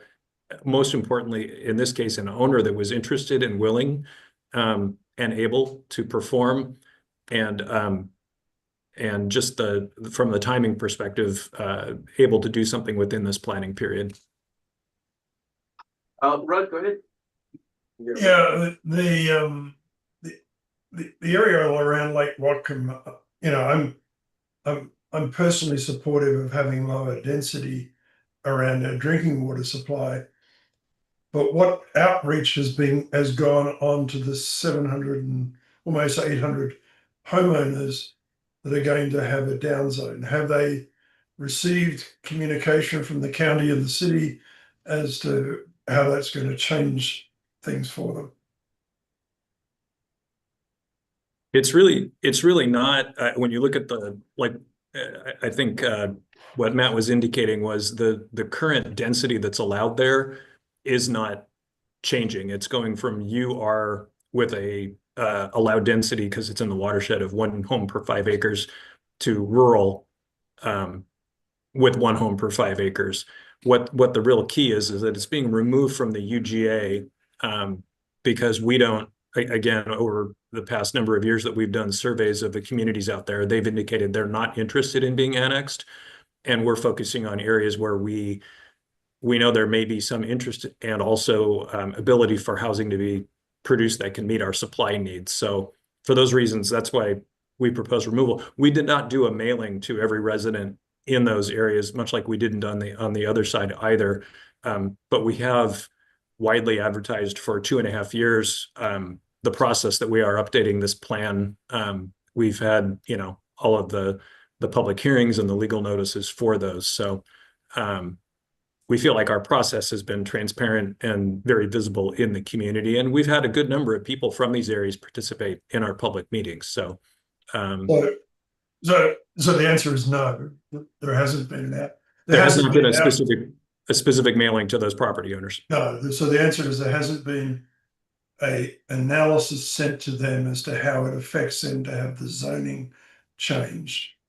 And I would argue under the charter, section 9.7, they're required to get an analysis to show them how this is going to affect their land use and their potential economics. Because if nothing else, all these people are going to be now having non-conforming uses in the zone, if I understand that correctly. So sorry, but I see Maddie's hand. We can have her. Sure, just to clarify, this would not result in non-conforming uses in this area. So in this area in particular, in urban residential, you can have one single family home per lot. That's what's there now, and that's what's allowed in the resident or in the rural zone as well. So they're not going to be kicked into this grandfathered status. It's still permitted, outright permitted use in these areas. In addition, prior to me moving into that neighborhood, there was a comprehensive study done by UW graduate urban planning program that overwhelmingly showed the neighborhood was against annexation. And that's what I know. Okay. Does that answer the question? No, it doesn't, because it's still going to be, my understanding is if you change it to an R5 designation, the existing construction there is now becomes non-conforming. Yes or no? It's not No, it's conforming to not. R5. No, They're on legal lots of record. Right. Yeah, but they're not conforming to the zoning. Right. So all I'm saying is, since the last charter amendment came out, I believe we have an obligation, the county has an obligation to do an analysis and send it to these people before we vote for the change in the zoning. That's all. Jim, I saw your hand next. Yeah, I'd like to follow up further on the KITAC development, because I've spoken to city council members and the mayor about, say, moving, annexing Alderwood, providing, continuing the services and annexing Alderwood. And I've talked to them about annexing the part of the heavy industrial that's on the waterfront, that's adjacent to the current heavy industrial. And they all tell me, oh, we can't afford that. And in terms of expanding sewer, they're getting hit on the head with remodeling the Post Point plan. They have lots of sewer extension and remodeling and pumping station needs. They have limited revenues. And so I'm just wondering where we have assurances from the city council that they will fund annexation of that area.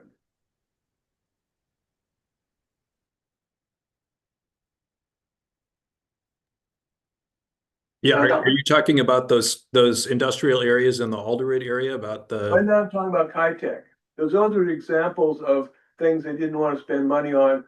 Why suddenly do they have money to spend on the KITAC area, given their plea of poverty?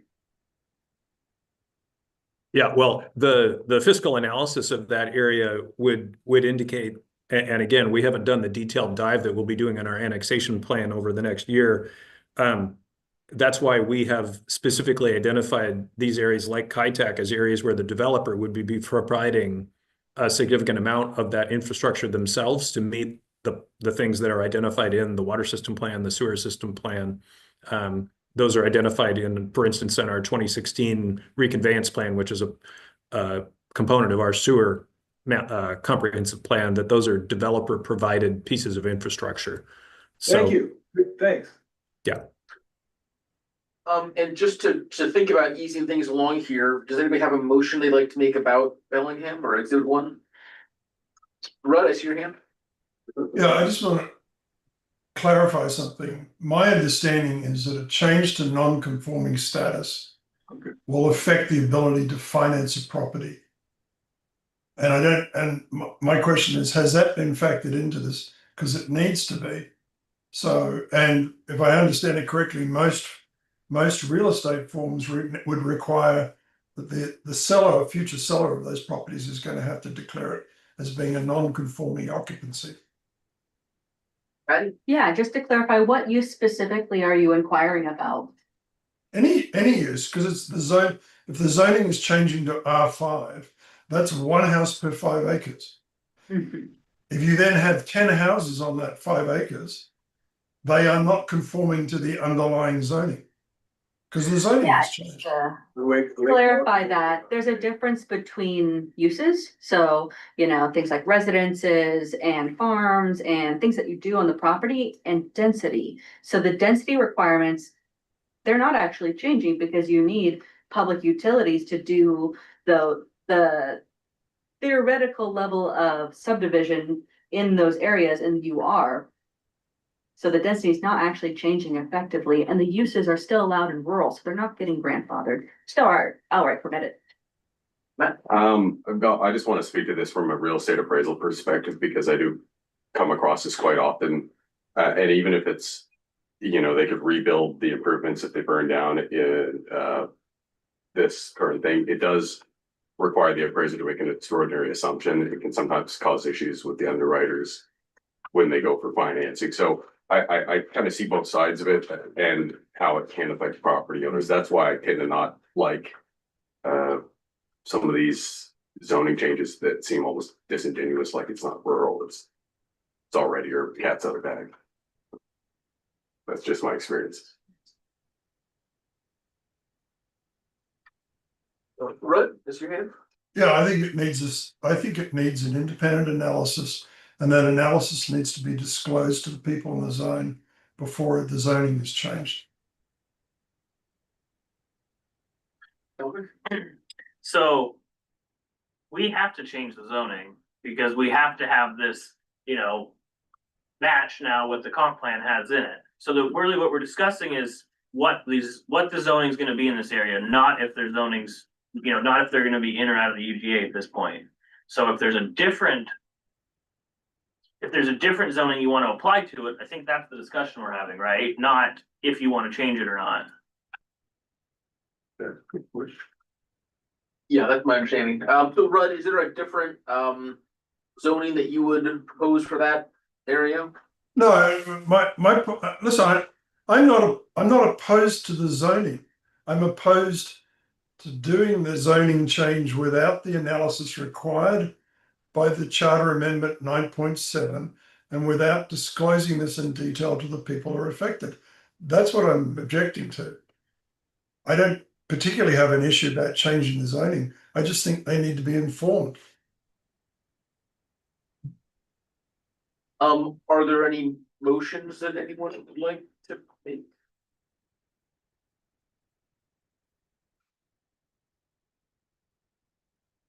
Well, I'm going to vote against this until this is done. Sure. Staff, was our process in determining these UGA and this current zoning changes consistent with the public information, public outreach plan that we voted for the comp plan? Yeah, we do. These are what are called area-wide rezones. Yeah. Because it's multiple properties, so there's no requirement to notify individual We're properties. following our Right. procedures. We do public notice for our procedure. Yep.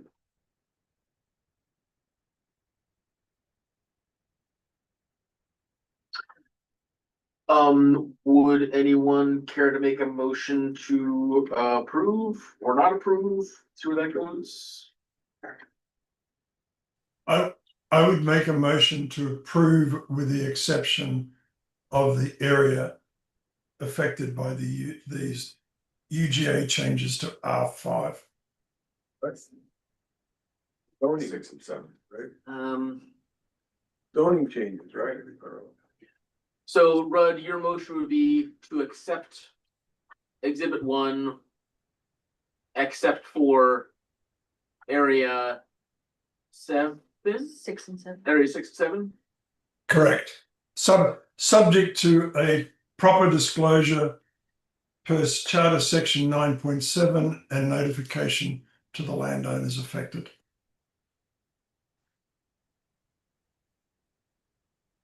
I'll second that. Okay.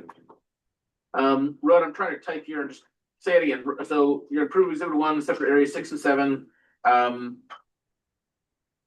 Until you said you wanted two things. The two things is a full analysis as required by Charter Section 9.7 and notification to the affected landowners of that analysis.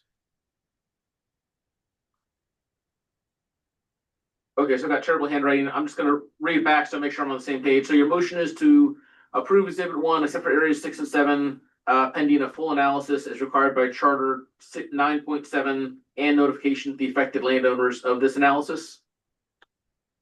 To the affected landowners, yeah. Yes. Okay, so that's the motion. Is that your understanding, Matt, of that motion? Okay, we got a motion, we got a second. Discussion. Jeremy. Does us approving this right now preclude the county or Bellingham from providing that information in the future? I mean, is there a reason why we wouldn't approve this and say, yes, we agree with this? However, in the process of executing this, these things need to happen. And that seems to me that if that is a normal process, that why wouldn't we just go forward with it? Yeah, the normal process is the planning commission reviews and makes a recommendation to county council that then is reviewed by the not the planning commission, the planning committee of the county council. If you would like staff to include additional information in that submission to county council, we're happy to do that. I mean, for the residents of that area, for Geneva, for example. The county council does their own noticing as well, and so they. Standard? Yeah, just standard practice. Other discussion of this motion? Rod, I see your hand. Yeah, 9.7 requires the analysis before amending any land use or construction section of the county code. So the analysis has to come first, not afterwards. Yeah, so it would go to committee and then it'd be considered by county council and then they'd go final vote. Sure.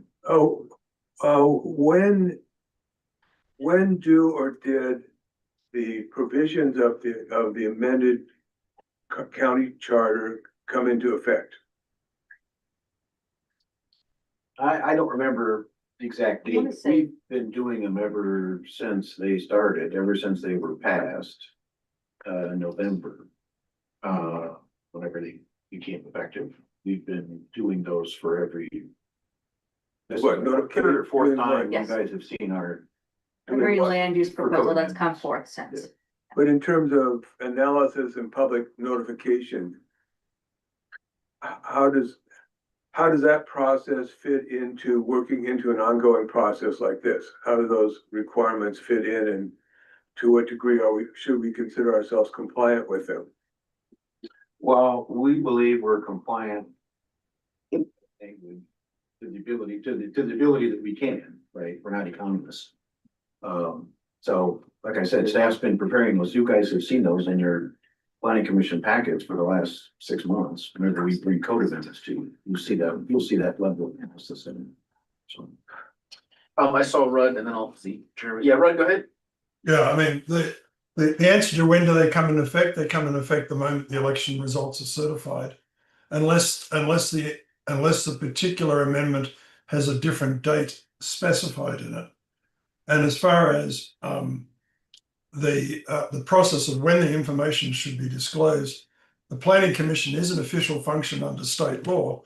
And I think this information needs to be disclosed to the planning commission before the planning commission deliberates, not at a later date, say when the council deliberates, etc. So it's information that should be provided up front in the beginning of the process. Thanks, Rod. I think there needs to be, or maybe there is one. I mean, it's almost like a checklist idea that, you know, this happens before that. And so my question in the beginning was, does this preclude us from agreeing to this if it is in fact in one of our own rules? 7.6, I think you said, or 9.7. 9.7. Then we should follow that. But when do we follow it? Is it now, or is it before the county council actually puts it into effect?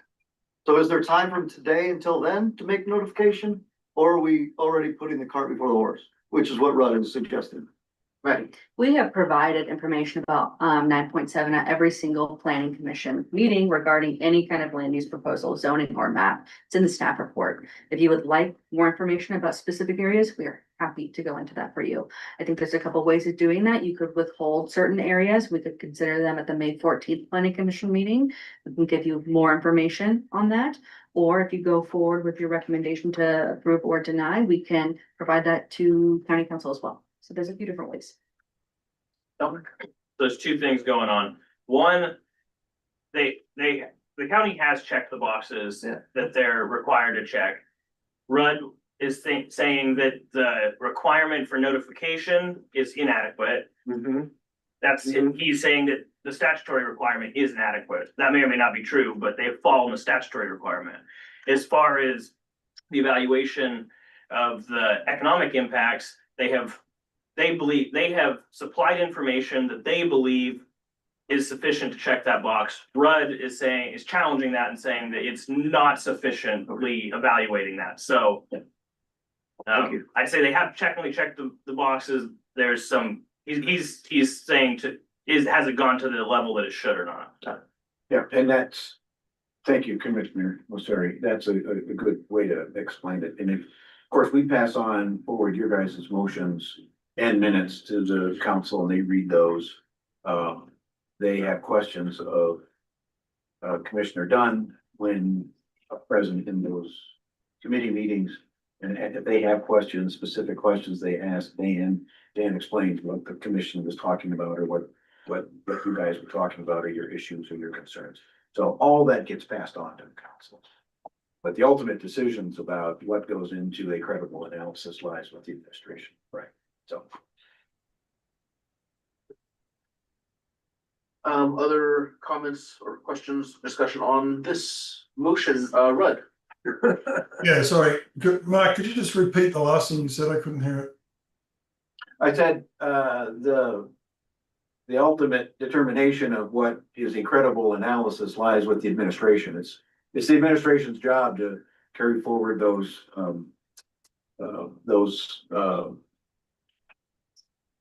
what do you call them? Requirements?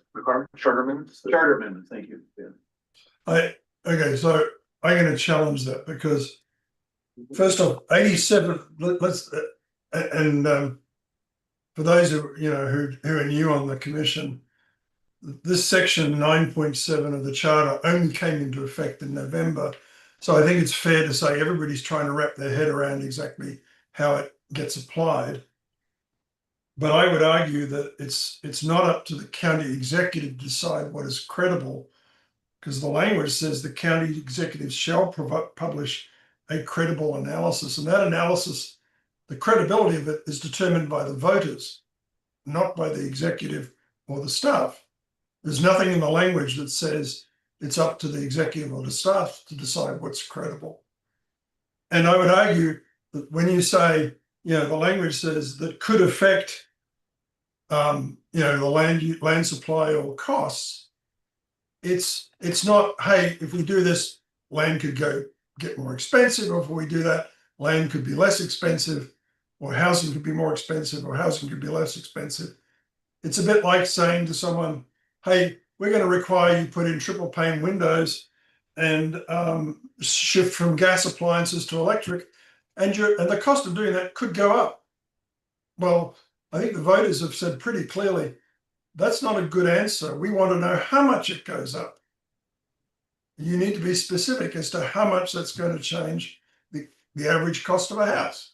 So this is why I'm pushing back on this. We're going to have to start responding to this in detail, because the voters have said they don't want these decisions made when we don't know what they're going to cost. Any other discussion about this motion?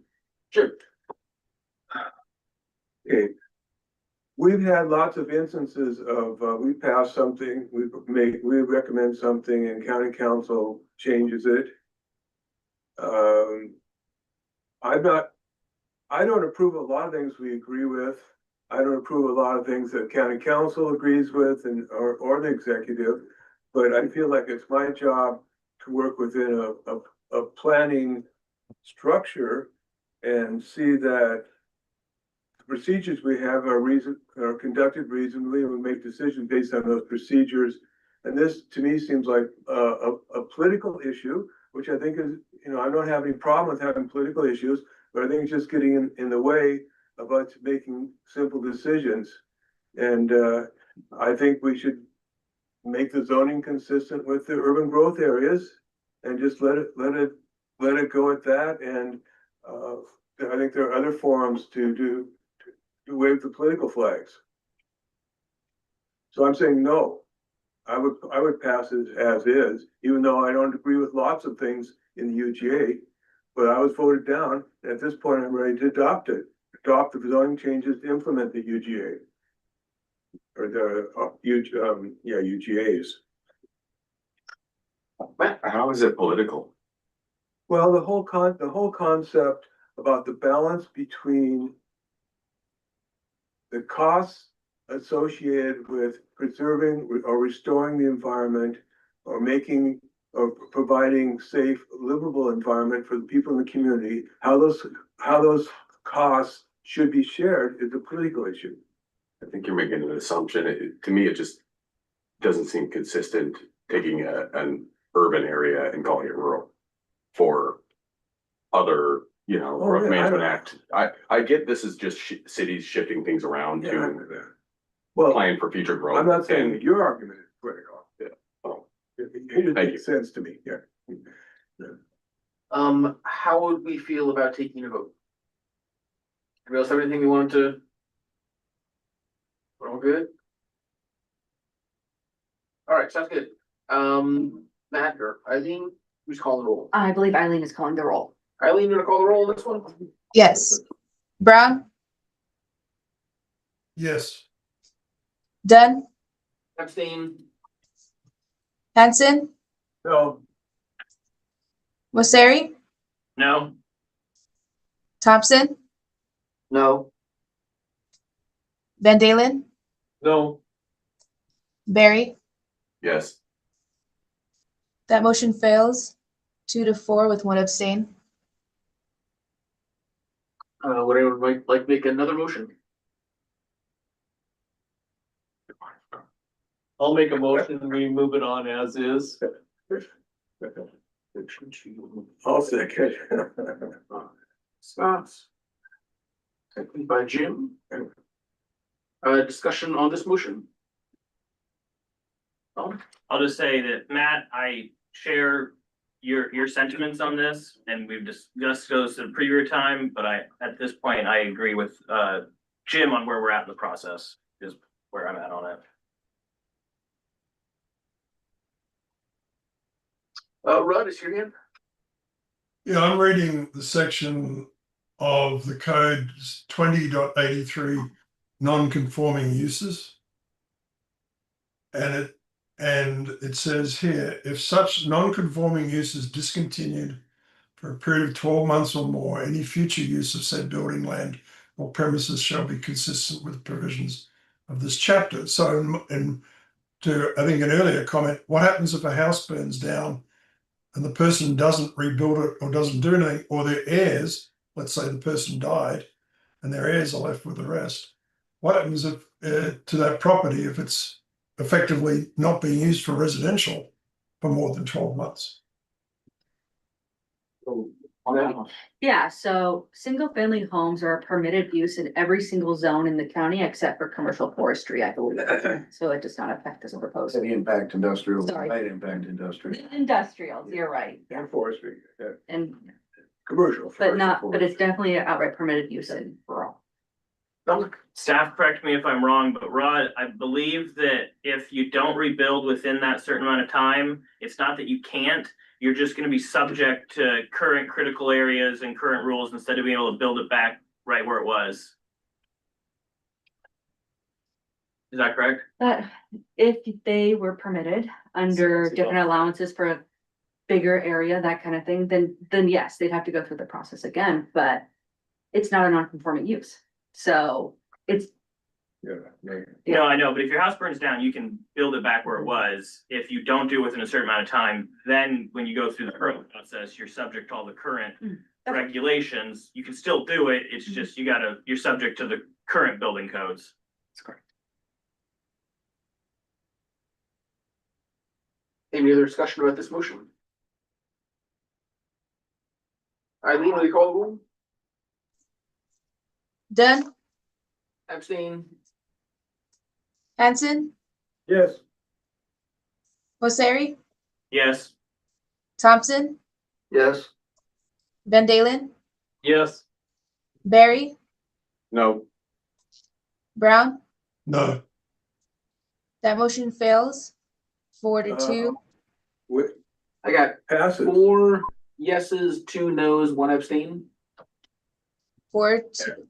Yes, but because these are zoning code amendments, it needs to be the majority of the entire commission. Oh, that's right, we're not sleeping. Seated at 9, the minimum vote is 5. So we have no, well, I call my client and tell him like, hey, listen, let's pretend you're not my client, and then I can vote. can we decide anything tonight then? Technically, if you would like, because you stated it for the record, you are able to vote, and you're not required to abstain. You just have to further put it on the record. Can we save it till Selena's back? I mean, she's District 1, right? She is District 1. That's yeah, we could hold, that's always a possibility. Dominic?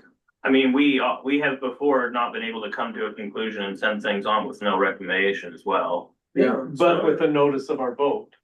I mean, Yes, they see what our vote is. They see what our vote We is. couldn't come to a consensus. Yeah, is there, like, so if we don't come to a conclusion on this one, then same thing happens to pass, we just pass on to county council, hey, we can come to a conclusion on Bellingham. Yep. Okay, And the minutes will reflect that and when asked. Yeah. By council. that's what I'll say. Let's move it on. Cool, okay, sounds good. So, I guess we're sort of at a standstill with this one. Are there any other motions for exhibit 1? All right, sounds good. How would we move on to exhibit 2? Hey, Betty? Can I make a suggestion? We move on to Birch Bay since we have so many people in person. Yes. yeah, that would be, That is that a would be great fine. idea. Can I go on? Okay with the right commission? Let's move on to exhibit 5, which is Birch Bay. Dominic? So one of the comments brought up that this actually doesn't reflect at least what we passed on to the council. As far as having the UGA, that Lincoln Street property in the UGA reserve, does council since changed that, or is this map just inaccurate? No, this map is correct. You never made that motion.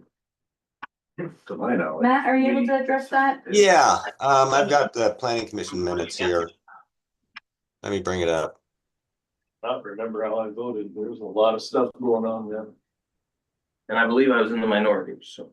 Okay, so actually I want to show some context before we take a look at this. Let's see. Yeah, so, the city planners in the county submitted urban growth area and urban growth area reserve proposals either late last summer or last fall. And through the process, there were some objections to the UGA reserves. And so I think it was the city of Ferndale brought up the idea of considering UGA reserves after we're done with the comp plan in 2026, 27. So that's stated right here at your meeting, deferred to 2026, 27.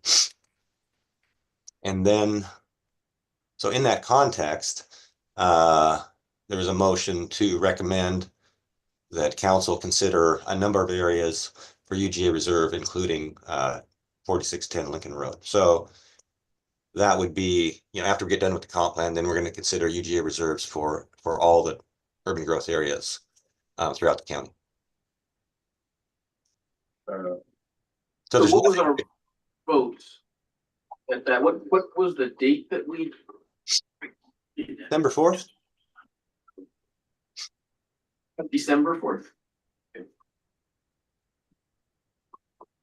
So there's nothing to send on to council at this time. It would be in a context when we get with the cities and bring forth the UGA reserve proposals later in 26 or 27. That is a docketed item for this year. Right. Yeah. Can I ask why none of the Birch Bay Community Advisory Committee's recommendations were included back when you were working on the UGA? Yeah, we went out there, talked with the committee, made a presentation, got some input. And we do have GMA and growth board decision constraints, or sideboards, you might say. One of those is with regard to land capacity. We've had in Whatcom County and many counties throughout the state have had situations where UGAs were expanded beyond the need, you might say, as demonstrated in the land capacity analysis, and those have been invalidated or ruled not in compliance by the State Growth Hearings Board. Another thing the Growth Hearings Board has ruled is that, and this is from the GMA, that you need 20-year capital facility plans that go throughout the entire planning period. For us, that'd be through 2045 for sewer, water, fire districts. In fact, we had a case in Ferndale in 2011 that they had a draft sewer plan and a draft fire plan that wasn't good enough for the growth board. So here, we understand the Birch Bay Water and Sewer District has plans to update their water and sewer plans, I think by the end of 2026. And we've been, emailing, discussing with the fire district. We still don't have even a draft plan going through 2045. So, our position was, because of those things, that would put us at significant risk, if those were appealed to the growth board. We did originally propose expanding the UGA reserve in those areas, in some areas recommended by the Birch Bay Community Advisory Committee. Then that was deferred till 2026, 27, at the urging of Ferndale and the consideration of the whole, all the city planners. Can I ask another question? What do you have to say to the people, myself included, who think that the land capacity analysis grossly overestimates the amount of buildable land in Birch Bay? Well, we developed a methodology with the city planners, and followed that methodology. It's got deductions for things like, wetlands and infrastructure, and a market factor of land that, may not be developed over the 20-year planning period. So I guess I would say we followed the methodology, and it shows adequate land supply to accommodate projected growth. Ron, I see your hand. Yeah, Matt, you mentioned that the risk is that it could be appealed by the Growth Management Hearings Board, but that risk only lasts for about 60 days after the plan is published, correct? That's true. Yep. The appeal window is 60 days. Yeah, the appeal window is 60 days. So it sounds to me like worst case scenario, if we support doing growth in this area, the worst case scenario is someone appeals it for 60 days, and if they don't appeal it in 60 days, it sticks. Correct. So I'm really supportive of both these projects for the simple reason that the infrastructure is close by. And it's astonishingly difficult to build the infrastructure. Kitec wanted to build when I was first on the council over 10 years ago, over 10 years ago, Kitec wanted to build, but they couldn't afford the infrastructure. It's too far away. It's $50 million bill was the estimate. So this stuff's got the infrastructure close by. I think it should be we should promote it as an opportunity. Well, I'm just gonna see if anyone else has a question before we. Anyone else? Any other commissioners have a comment? Okay, Matt, ready? I don't know. I know it's late in the game, but I don't think that due diligence was taken with Birch Bay. The several community members, myself included, worked real hard for 2 years to get the Birch Bay Community Advisory Committee off the ground. And for the past year that they've been operating, they've been making recommendations, and none of them have been followed. What they're proposing all seems to me like things that are being proposed by existing cities and were expected to rubber stamp. Whereas the things out in Birch Bay being proposed by a mechanism supported by Whatcom County Council and Code are being ignored. And I feel, correct me if I'm wrong, but a part of it might be simply time. Unfortunately, we have to share Mr. AMF with other unincorporated UGAs, whereas the cities get their own people to work on it and bring this stuff forward and all that.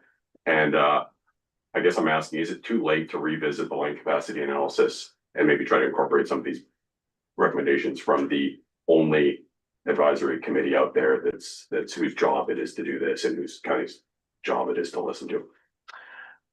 So I guess my perspective would be, the comp plan is open until the county council has their final hearing and makes their vote and like whatever. So, then probably the best way to, at this point, to change things would be to give advice to the county council and say, hey, I would suggest you do this or whatever.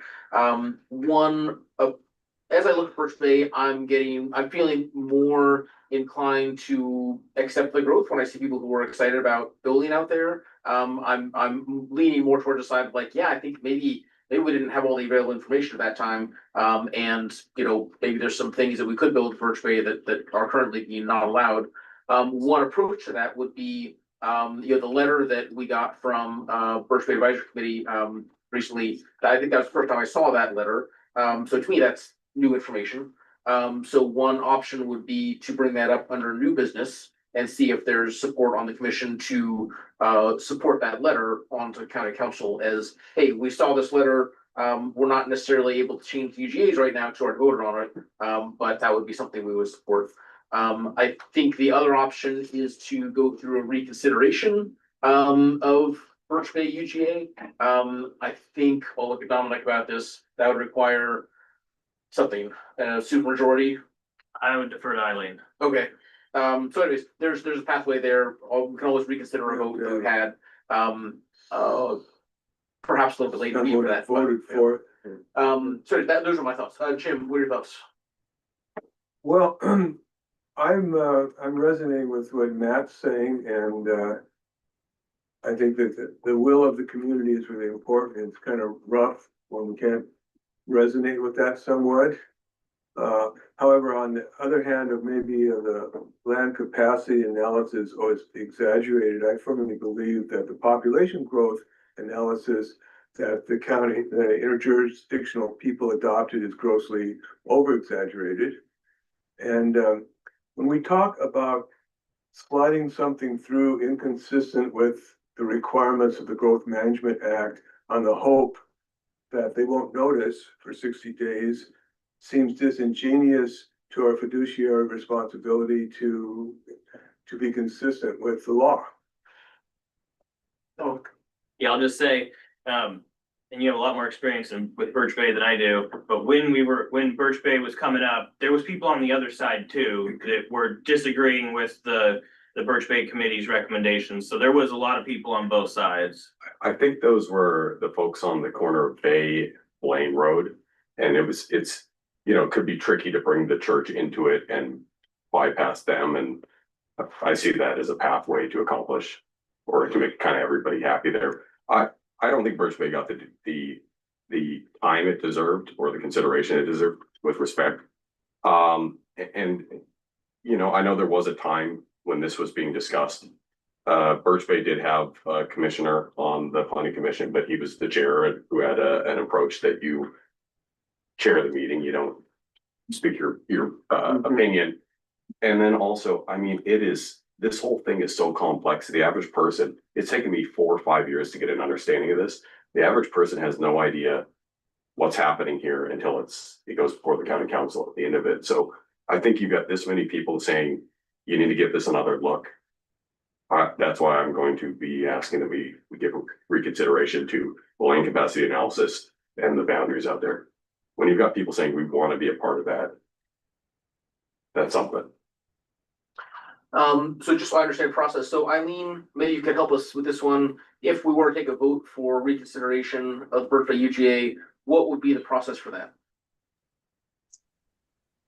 Well, that would be hard only because it is currently being reviewed, or it was reviewed by council, correct, Matt?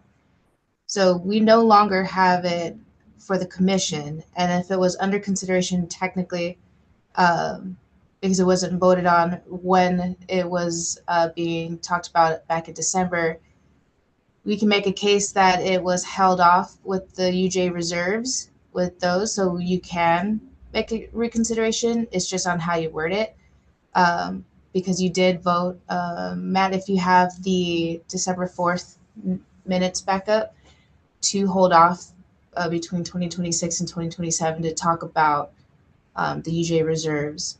So yes, in that aspect, it all depends on what you talk about. And also remember that council does have the final say. And if they're currently looking at it, you can only recommend approval, recommend change at this point in the comp plan process. Yeah, just to, that helps. What we need from you tonight is our action, motions on areas 1, 2, and 3 that are on the agenda for you. But you could also pass a motion if you wanted to at least notify the council that of your interest in reconsidering or suggesting to the council that they reconsider. Designations. Okay, and at least it gets you on the record.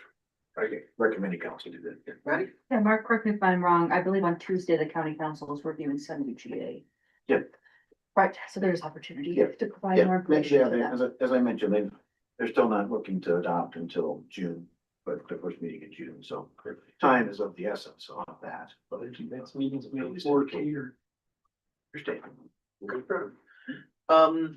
Okay, so, let's see, at this point, I guess we're sort of in the thick of it. Do we want to discuss these particular zoning proposals? Do we want to talk about making a motion to suggest to county council that we'd like to do something other than what we originally said? I think we can work through the areas 1, 2, and 3, and then I'll make a motion. It's okay with you. Great, sounds good. Well, yeah, well, then why don't we start talking about areas, talking about area 1, general commercial, does everybody feel like we have any special on that? I'll just say it's been there forever. This one makes sense to me, making it align with the use. Yeah, I don't see any issues there. It doesn't feel like a taking or generating any liability. It's just making it current. Sure. I think I'd like to move that we accept the zoning change proposals for area 1, 2, and 3 to make them consistent with the UGA modifications or status, UGA statuses.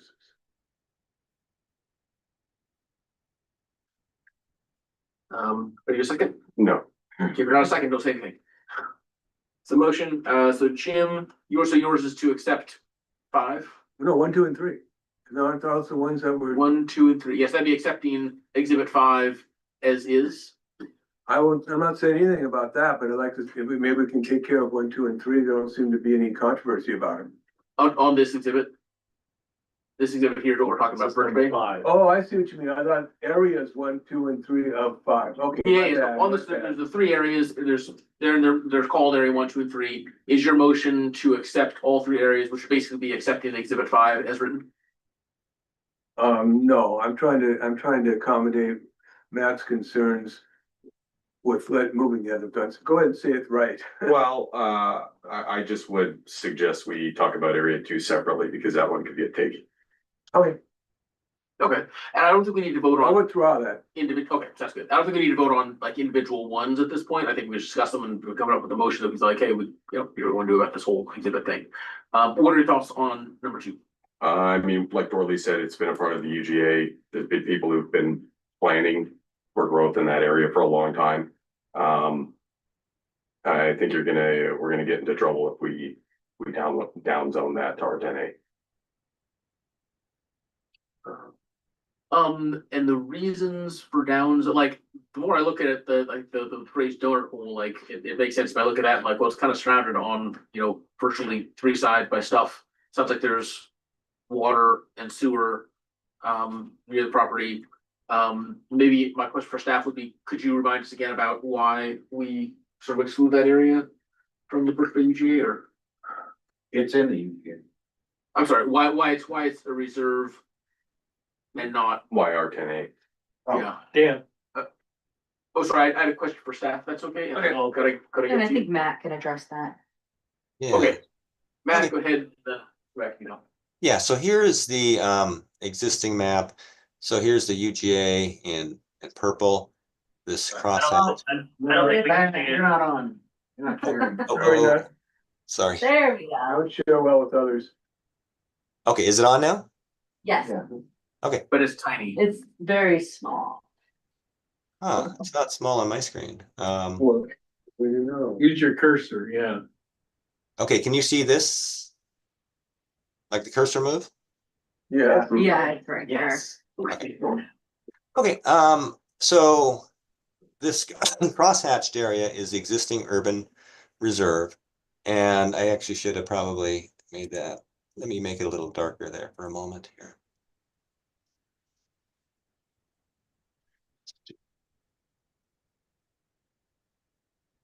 Okay, so purple is Yeah.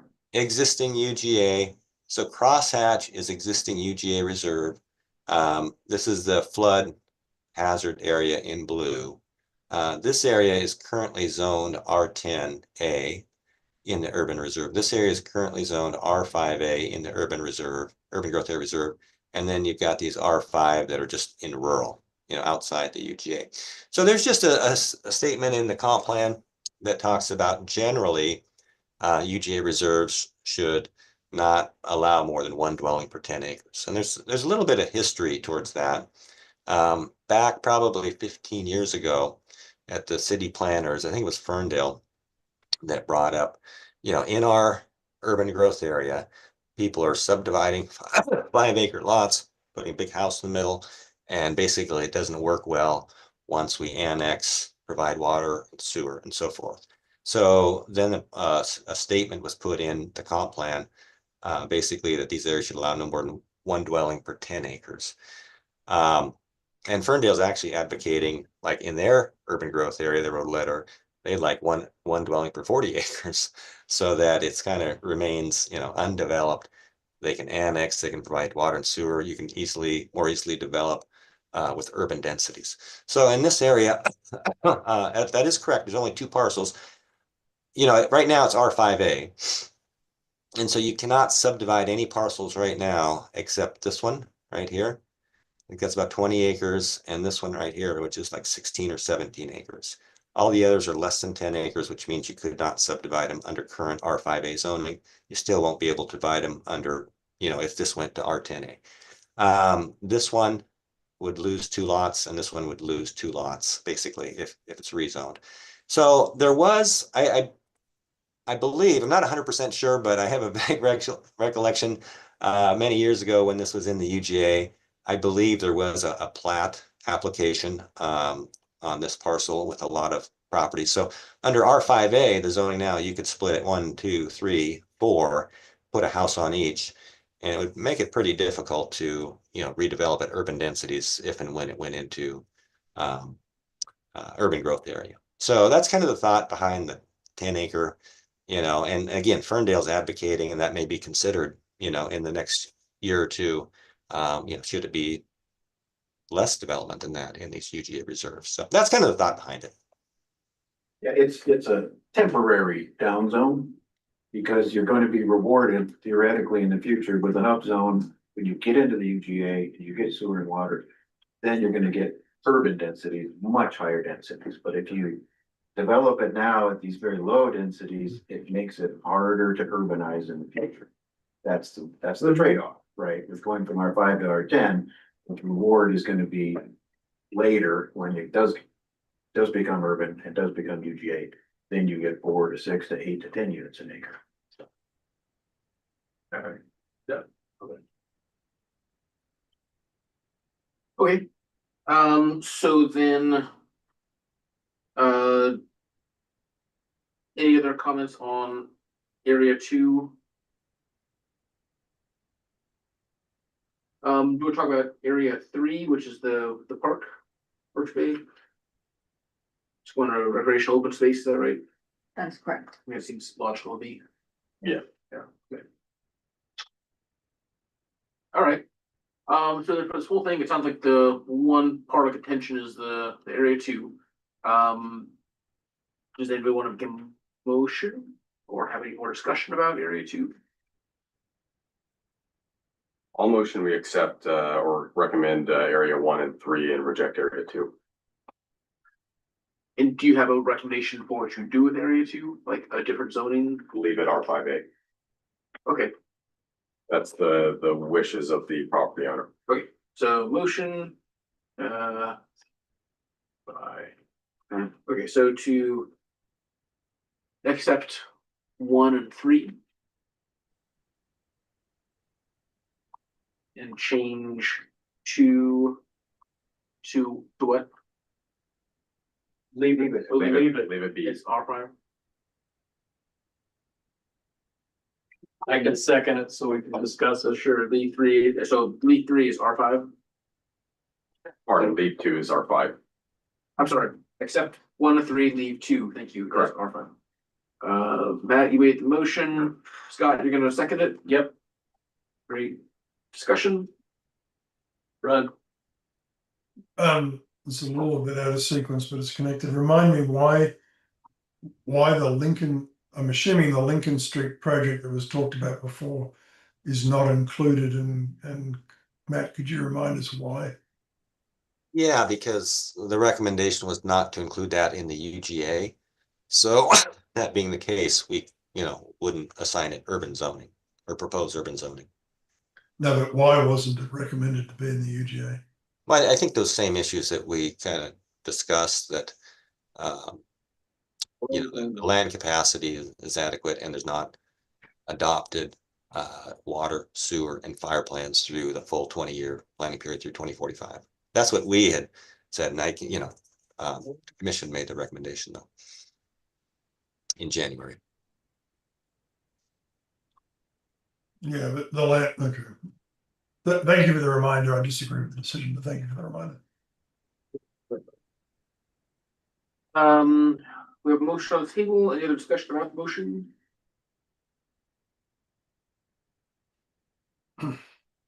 Eileen, will you call the roll? Yes. Hanson, No. Mosseri, No. Thompson, No. Van Dalen, Yes. Barry, Yes. Brown, Yes. Dunn. Yes. That motion fails 4-3. Gotta get Selena and Nick in the room here so we can start to have some things. Okay, anybody have a different motion to make?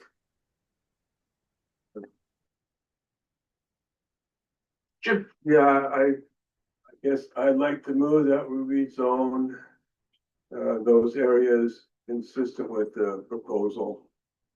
So accept, Yeah. 5 as is. Yeah.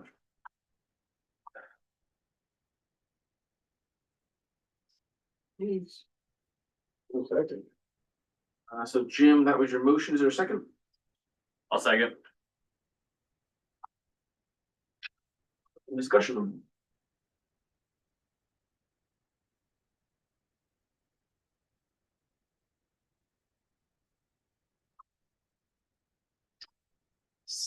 I don't see Rudd. What you got? Rudd, are you still there? Or you have something to say? Oh, there you are. Okay. I'm still here. I'm not all here, but I'm still here. All right, good. Sweet. Hearing no other discussion, let's vote on that motion. Van Dalen, Yes. Barry, No. Brown, Abstain. Dunn, Yes. Hanson, Yes. Mosseri, Yes. Thompson. Yes.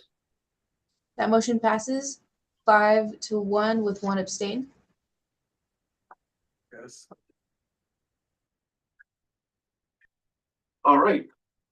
We're ready, Matt. I'd like to make a motion that we support the letter from BBCAC, pass along all public comment received on the Birch Bay UGA, and notify the council of our interest in reconsideration of the Birch Bay UGA boundaries and land capacity analysis. I can email it to you. That'd be great. But basically, support the letter, you Yes, pass please. along public comment. Yeah, I want to pass along all the public comment we got because it was more than any other area. Yep, different ones. Can you copy Eileen? Yeah, Thank you. I can do that. So support the letter. Support the letter from BBAC. Yep. BBCAC, pass along all public comment. Yep. Notify the council of our interest in reconsideration of the boundaries and land capacity analysis. With clarification, you mean all public comment going back to when we first started considering this in the fall? A good point. Pass along public comment received prior to this meeting. Can I amend it? And during, Yeah. yeah.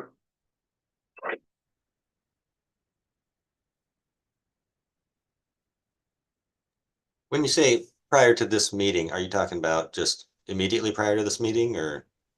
Like for this meeting? In relation to this meeting. Okay, okay. Thank you.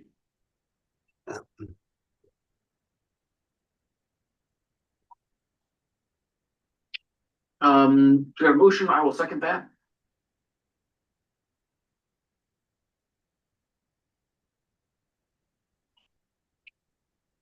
And can we pull up that letter, from Birch Bay? Eileen, do you have that letter? I do. Yes, I'll pull it up. While we're doing that, Dominic? I mean, I guess this is a question for staff. Are we feeling like county council is not getting this information? We give them all the information. They have all the minutes, but we're happy to pass along the letter. I know the planning commission provided a letter on other UGAs in the past as well, so. On the letter, it looks like it was CC'd to council as well. Now, do they get it in a timely manner? I'm unaware. I can clarify, but they are CC'd in it. I think letting them know that we support the letter holds a little more weight to it. Is your question more about the telling him, like passing along the public comment? Well, so that's a different, I guess I need a clarification there. Are we saying we support this letter? Or are we saying we want you to make sure you got this information? I think I've got the wording down here. The motion is to support the letter from BPCAC.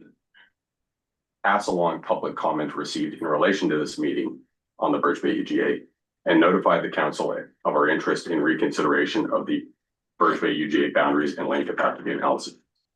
Basically saying, is this time for discussion? Or can I expand on that? Or Yeah, you got a motion. the reasoning there is, I don't think BPCAC has been listened to yet. And they weren't when they should have been. And I don't think it's too late to listen. So let them know we got this letter. We got a bunch of other letters.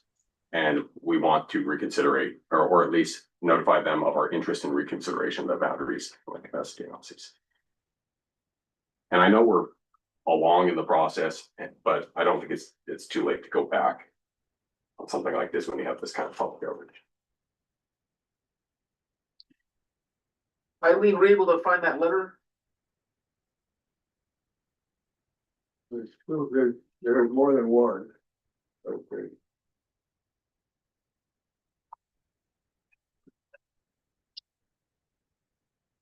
Do you mind zooming in, Eileen? Yes. Maddie, try double clicking on the screen. You might be able to zoom in.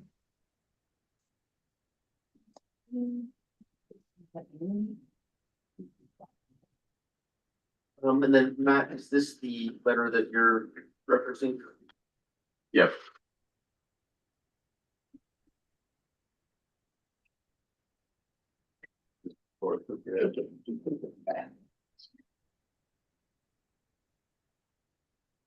If you want to hear some of the reasoning, I think BPCAC Chair Wilbur could speak to it, or Dora Lee or Danielle if they're still online.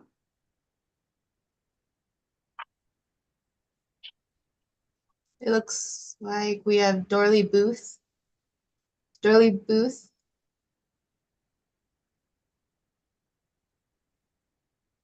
Oh, yeah, Matt, you want to call on anybody particular, Doc?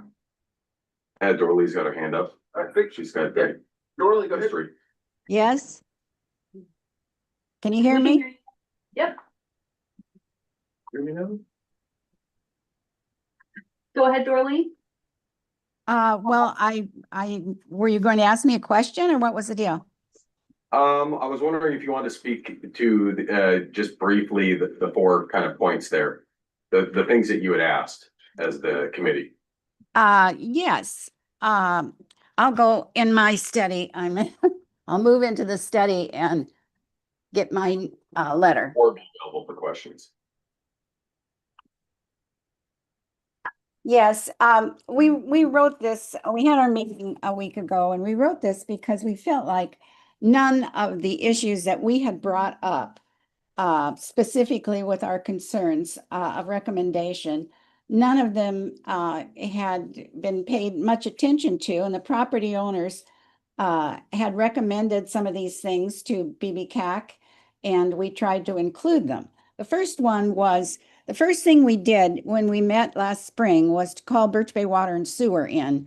We figured, you know, we're all new at this, we're brand new, and so we thought we'd start with what Birch Bay Water and Sewer was looking at for the best use and less expensive area to bring water and sewer to. And so we had Sandy McMillan come in and give us a full briefing. And so we accepted their alternative number one, which was in the area of Birch Bay Bible Church, and then also going down Blaine Road through the donut hole. And this, because it's closest to the plant, Birch Bay Water and Sewer, whereas the further north you go, the more expensive it will be to bring services, for example, to Drayton Harbor or to Birch Point.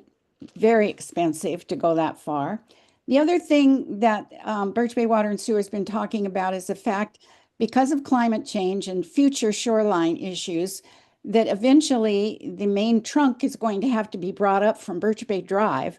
And what they will do with that is to have the main trunk go down Blaine Road. And so for this donut hole to be in the middle of Blaine Road in 2016 was causing Birch Bay Water and Sewer some issues. And I was at the meeting in 2016 where Dan Isis asked Kathy Berg and I to come and speak in regards to making sure that the donut hole was not left. And the county council at that time disregarded what we had asked for. And Todd Donovan made a speech about the fact that I don't know again whether they were taking property out of the Birch Bay UGA because of some Growth Management Act thing. But we were concerned about having properties on both sides of Birch Bay Drive, or excuse me, both sides of Blaine Road, so that we could have a better opportunity of going to WashDOT and asking them to take care of the north-south arterial, the only north-south arterial we have, because Birch Bay Drive is certainly not an arterial, but is being, of course, used for that. And Blaine Road there is completely unsafe, very high speed, no shoulders on the road. So that's something in the future that Birch Bay is going to have to look at. So in alignment with Birch Bay Water and Sewer objectives, the BBCAC voted unanimously to support inclusion of these lands within the Birch Bay UGA. So that was the first document that we wrote. The next thing was we were concerned because we were hearing from the people who own properties in the UGA reserve that they wanted to develop, and they were concerned. So we were concerned about that as well. And in some ways, you know, it's been such a long saga for these properties because they were in the UGA, then they were out of the UGA, and now it's even, seems like it's even being worse for these properties to now be going to R10. And we also believe that the golf course property could be listed as conservancy because they're not going to be able to build on that because it's just basically a bog. And so we had always wanted that to just be a conservancy and for recreation or trails or whatever, which it's being used for right now. Let me see my other. Oh, and then we're concerned and following the future shoreline project because Birch Bay has been made the pilot study. And so if the county is that concerned about Birch Bay to make us the pilot study because of the vulnerability to coastal flooding, erosion, and sea level rise, this is important. And it's important to see how our land use is going. I mean, are things going to be brought up from the drive to this area? And I know the county hasn't had time to really look at that, but it's an important factor when we're thinking of the bay. The other one was we support, of course, the inclusion of Birch Bay Bible Church. It is just a community center. And I do know that when they have their big July 3rd event, their septic system can hardly manage what it needs to manage sometimes as the community uses the church. So it's important. They use it for their preschool every day. And so it needs to have public health and safety for the church and for those that use the church. Then the last one was just that we want you to take a closer look at requests and process challenges in unincorporated Birch Bay. We want to ensure that the future planning efforts, including future shorelines report, are meaningfully incorporated in the planning due to Birch Bay's vulnerability. And then we'd like you to address the procedural barriers that are presenting reasonable and beneficial proposals from being considered. And those are the proposals from the Donut Hole and Julie Carney's Lincoln Road proposal. Questions? Great, thank you, Dorleen. Thank you for letting them speak. Yeah. Yeah, so the general process is if a commission, so when we talk in these things, just commissioners talking. Yeah. If you have a particular question from like an audience member or somebody, then you can ask that person, they can have a response. But it's not like open season for talk. Always. So you're always welcome to do that, so. Okay, great, so we got a motion table and either Dominic. Yeah, and again, I know you're a lot more educated on this, on the specifics on the ground there, but I'm feeling like this is kind of the same feeling I was getting last time, where we were getting real strong feelings from people in different areas. And it seemed like the idea that it needed to be flushed out more, is my feeling, why I thought that, okay, let's not do anything. Let's not make a bad move just because we're unhappy or frustrated that we haven't been making enough moves there. You know, I kind of felt like, you know, we're getting pressure down from Blaine, Birch Bay was feeling underrepresented. So that's why I was more inclined not to do anything. I think it's great to have more stuff to look at. The county council should definitely look at the policy. I'm just not sure if it, the last couple months to rush and then change UGA boundaries is going to lead to better planning outcomes, is what I'm afraid of.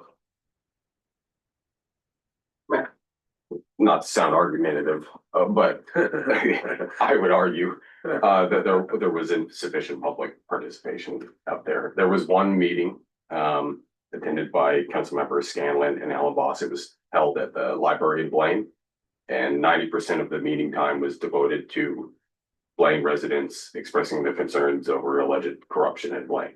At the end of it, I asked, are you gonna have a meeting in Birch Bay? Because we've got some things that we would like to communicate to you. They said, oh, no, this is the one for the home areas. So this is my first opportunity to try to speak for them. That's why I'm bringing it up now. I understand it's late, but that's why I'm asking you to support their letter, pass it along, and notify them of our interest and consideration of matters. Better late than never, I guess.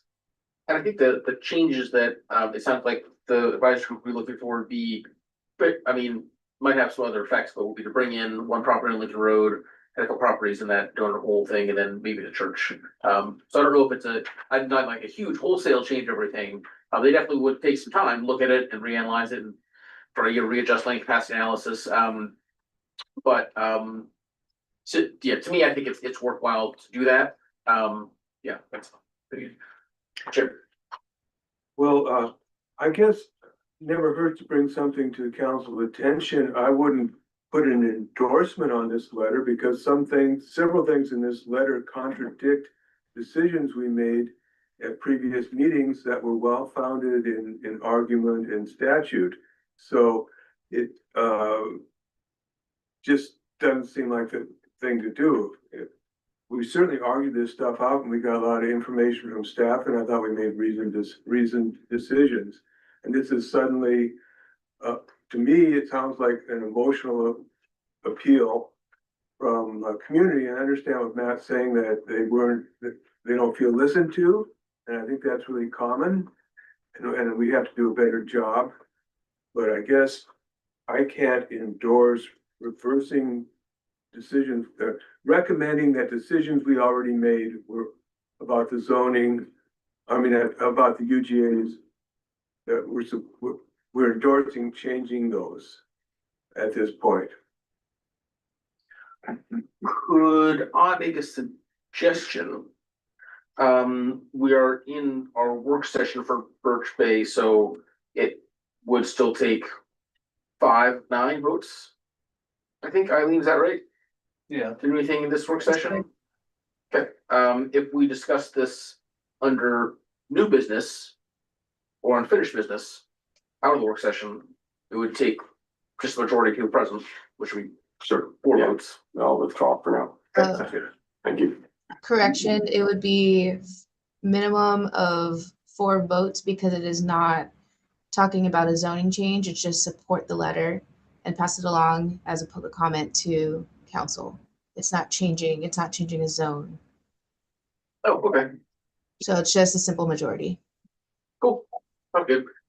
Any other discussion? So we can vote on it? So we can Let's vote vote on on it. it. My question is, First, do we people need here. 5-9 or do we need the majority of people present? 4 votes, 5 votes, yeah. Okay, we got it, right? Cool, okay, do we want, ready to take a vote? Wait, explain what happened, because I thought the motion just got withdrawn, but now we're maybe voting on it, so just explain where we're at. Withdrawing my withdrawal. Reversing the reverse, so we'll vote on it. Well, I didn't hear the withdrawal, so I didn't put it in the minutes that it's been withdrawn. Yeah, but So Matt withdrew his withdrawal. artificial stupidity. It never happened. We don't need to call attention to it. You want me to read? I think I'd rather. Yeah, do you want to reread, motion? All right, here's what I cobbled together with the input. So motion would be support the letter from BBCAC. Pass along public comment received in relation to this meeting of the Birch Bay UGA and notify the council of our interest in reconsideration of the BB-UGA boundaries and land capacity analysis. And you have a second, right? And we got a second, yeah, that was me. Can I have one more comment? Yeah. That I don't approve of only passing on the comments on this snapshot in time. I think if we're gonna pass on comments, we should pass on all the written comments over the period of discussion on this going back into September or whenever, because it's a more balanced viewpoint of public input. Fair enough. Does county council get comments from planning commission? Okay. You might not look at it Eileen? though. Yes. Yes. Yeah. These comments are on the comprehensive plan. These particular, because it's a concurrent zoning amendment, aside from what is going on in comprehensive plan. It is currently, I have not been able to put it on our county council comments page. However, they will be sent over after this meeting. There was just an influx of comments that came in today. So I saw Rudd's hand next, go ahead. Rudd, go ahead. Yeah, I actually agree with Jim's comments. If we're going to send one letter related to Birch Bay, I think we should bundle the whole lot and then ask for a reconsideration. Would we want to, how about if we verified that the county council has received the comments related to Birch Bay? they have received all of the comments up until right now, until this letter. This is the only one that they have not received. All comments prior, while the planning commission has had it, has been received by council. And it is on the website for the record. This letter in particular is the only one that has not been sent out, as we just received it this week. I'm happy to amend. The reason why I phrased it as pass along public comment received in relation to this meeting was because we had talked about what time limit you put on it. And I think it's kind of indicative of the maybe lack of proper attention or insufficient time spent considering some of the comments that all of these comments came in relation to UGA boundaries when we're talking about zoning code changes now. So I'm happy to amend it to resend them everything we if that's what's most agreeable to the commission. Same people, very similar comments, so it's not like. Yeah, it's good, it could make a stronger point that, hey, look at, for a year and a half, these people have been saying this, so I'm happy to amend it to remind them of all the comments they received on Birch Bay UGA, however you want to phrase that. Remote. Pandora's box. Received. Yeah, that's good. Great. Okay, any other comments on this motion? Matt? So just a question on that. Maybe this is a question for management, for Mark. That's gonna take some doing for admin staff to dig out all those, go through the old websites. Is that something that, we're allocating for that purpose, or? We'll take care of it, Matt, best we Okay. can. All right, goody. Thank you. Cool, all right, so, why, if there's no more comments, why don't we call the roll, Ali? Barry, Yes. Brown, Yes. Dunn, Yes. Hanson, Abstain. Mosseri, No. Thompson, Yes. Van Dalen. Yes. That passes 5-2 with one abstain, or 5-1 with one abstain. Mr. Chair, Yes. given the time, we have city planners been waiting to talk about Everson Nooksack. Can we go to them? Yes, absolutely. Thank you. Look at all the things around the.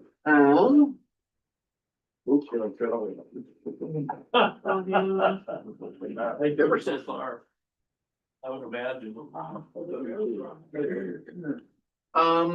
Oh, yeah, and then we, So I guess Everson will be up next. Columbia Valley too. Do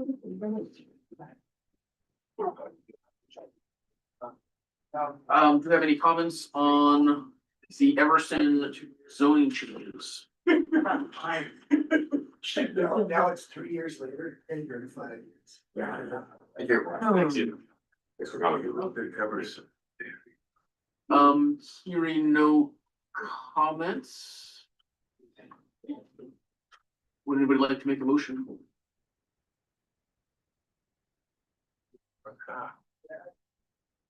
I'll motion with support. I'll second to support. I read the letters that we got related to that, so. Great, discussion.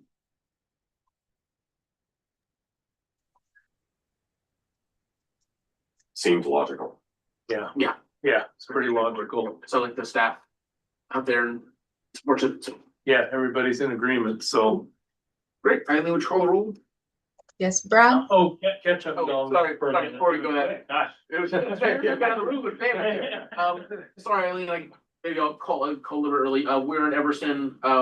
It sounds like everybody's here was in agreement that we're good to go with Everson. Do you have any comments? No. Excellent. We've got a motion to, accept. Eileen, would you call the roll, please? yes, Brown, Yes. Dunn, Yes. Hanson, Yes. Mosseri, Yes.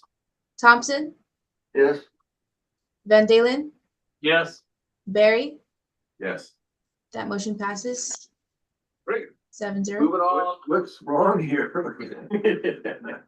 So we want to exhibit number 3, which is Nooksack. Ooh. Sumas now?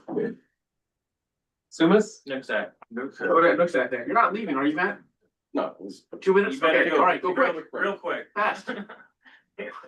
I'll take this photo. Sorry. Busy, okay. All right, we'll do this one quick. Actually, who knows? Maybe it'll take a while. Nooksack, discussion.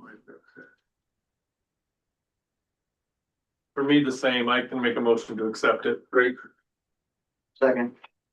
Good, so it's, accept. The second, discussion.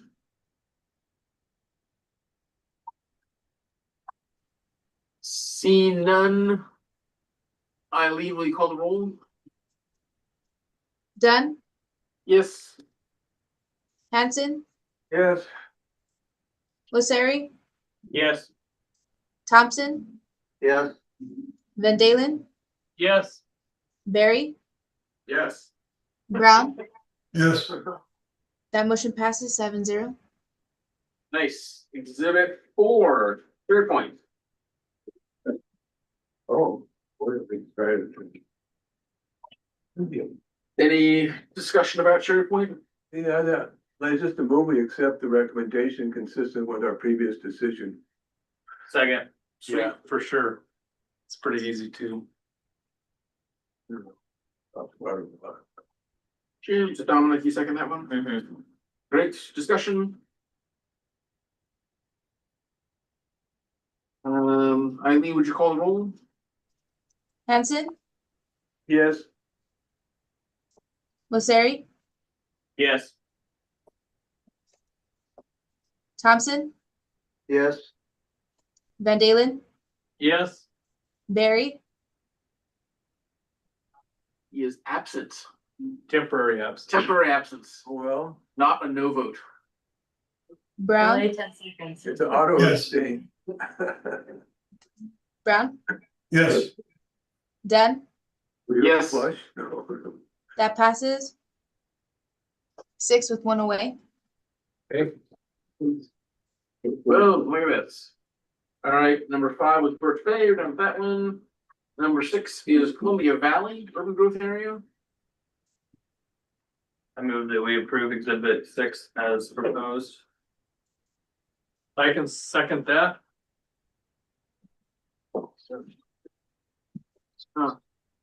Seconds, discussion. Chair Blanker supported that. Yeah, I'm, as you know, as opposed to the zoning change, but I think that the statement from staff that, this will help provide for the requirement for lower income housing in areas where appropriate. And I don't think Columbia Valley is a place to put a higher concentration of low income housing because they have already enough low income residents out there. And, so I guess I'm gonna vote against both the zoning change consistent with my vote against in the previous sessions. Fair enough. Other discussion? I support it based on the same reasons. All right. We can agree to disagree. Any other discussion? Eileen, will you call the roll? Can you reread Yes. the motion? Sorry. Oh, sorry. The motion is to accept Columbia Valley exhibit number 6 as written. Dominic? Actually, I might have one correction, not as written, but is that red square should have been It split should have over? been here. Yeah. Yes. Ah, Ooh, nice. Very good start. Well, I only caught it now, so. That's an easy fix. Okay, should we take a friendly amendment? Move the red square. but I hope you can fix the map. I thought it was the whole, both of those squares before. Oh, no, No. it's just this square right here. Okay, so the motion is to accept Columbia Valley with the edit of moving that red square over to the LII. Is that correct? Correct. Awesome. Discussion? Eileen, will you call the roll? Mosseri, Yes. Thompson, No. Van Dalen, Yes. Barry, Yes. Brown, Yes. Dunn, Yes. Hanson, No. that passes 5 to 2. All right, then our next one is exhibit 7, which is High Oaks Corner.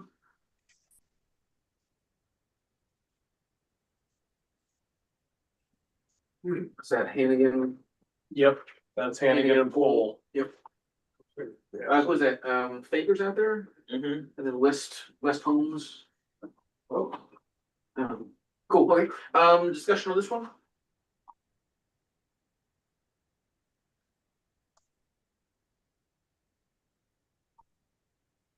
Would anyone like to make a motion? I'll make a motion to accept it. Second, Brown. Great, seconds. Great, discussion?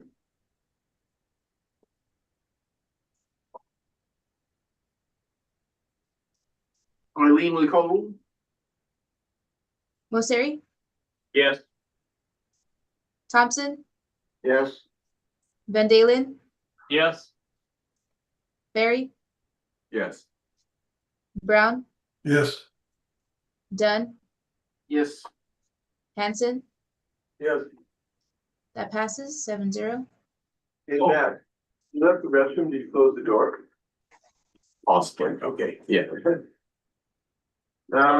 Next up, we got pool and guide. Meridian, Cameron, Is there somebody there? to Meridian. Oh, sorry. I thought I took. Brown moves approval.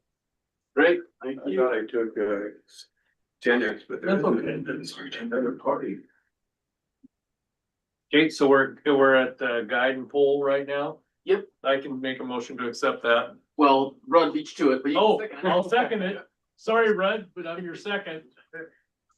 That's okay. Complete discussion?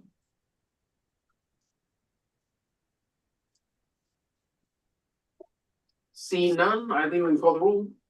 Thompson, Yes. Van Dalen, Yes. Barry, Yes. Brown, Yes. Dunn, Yes. Hanson, Yes. Mosseri, Yes. that passes 7-0. Great. Next. Boy, last but not least, we got Custer. Custer. Any discussion on Custer? Move approval. Second. Right.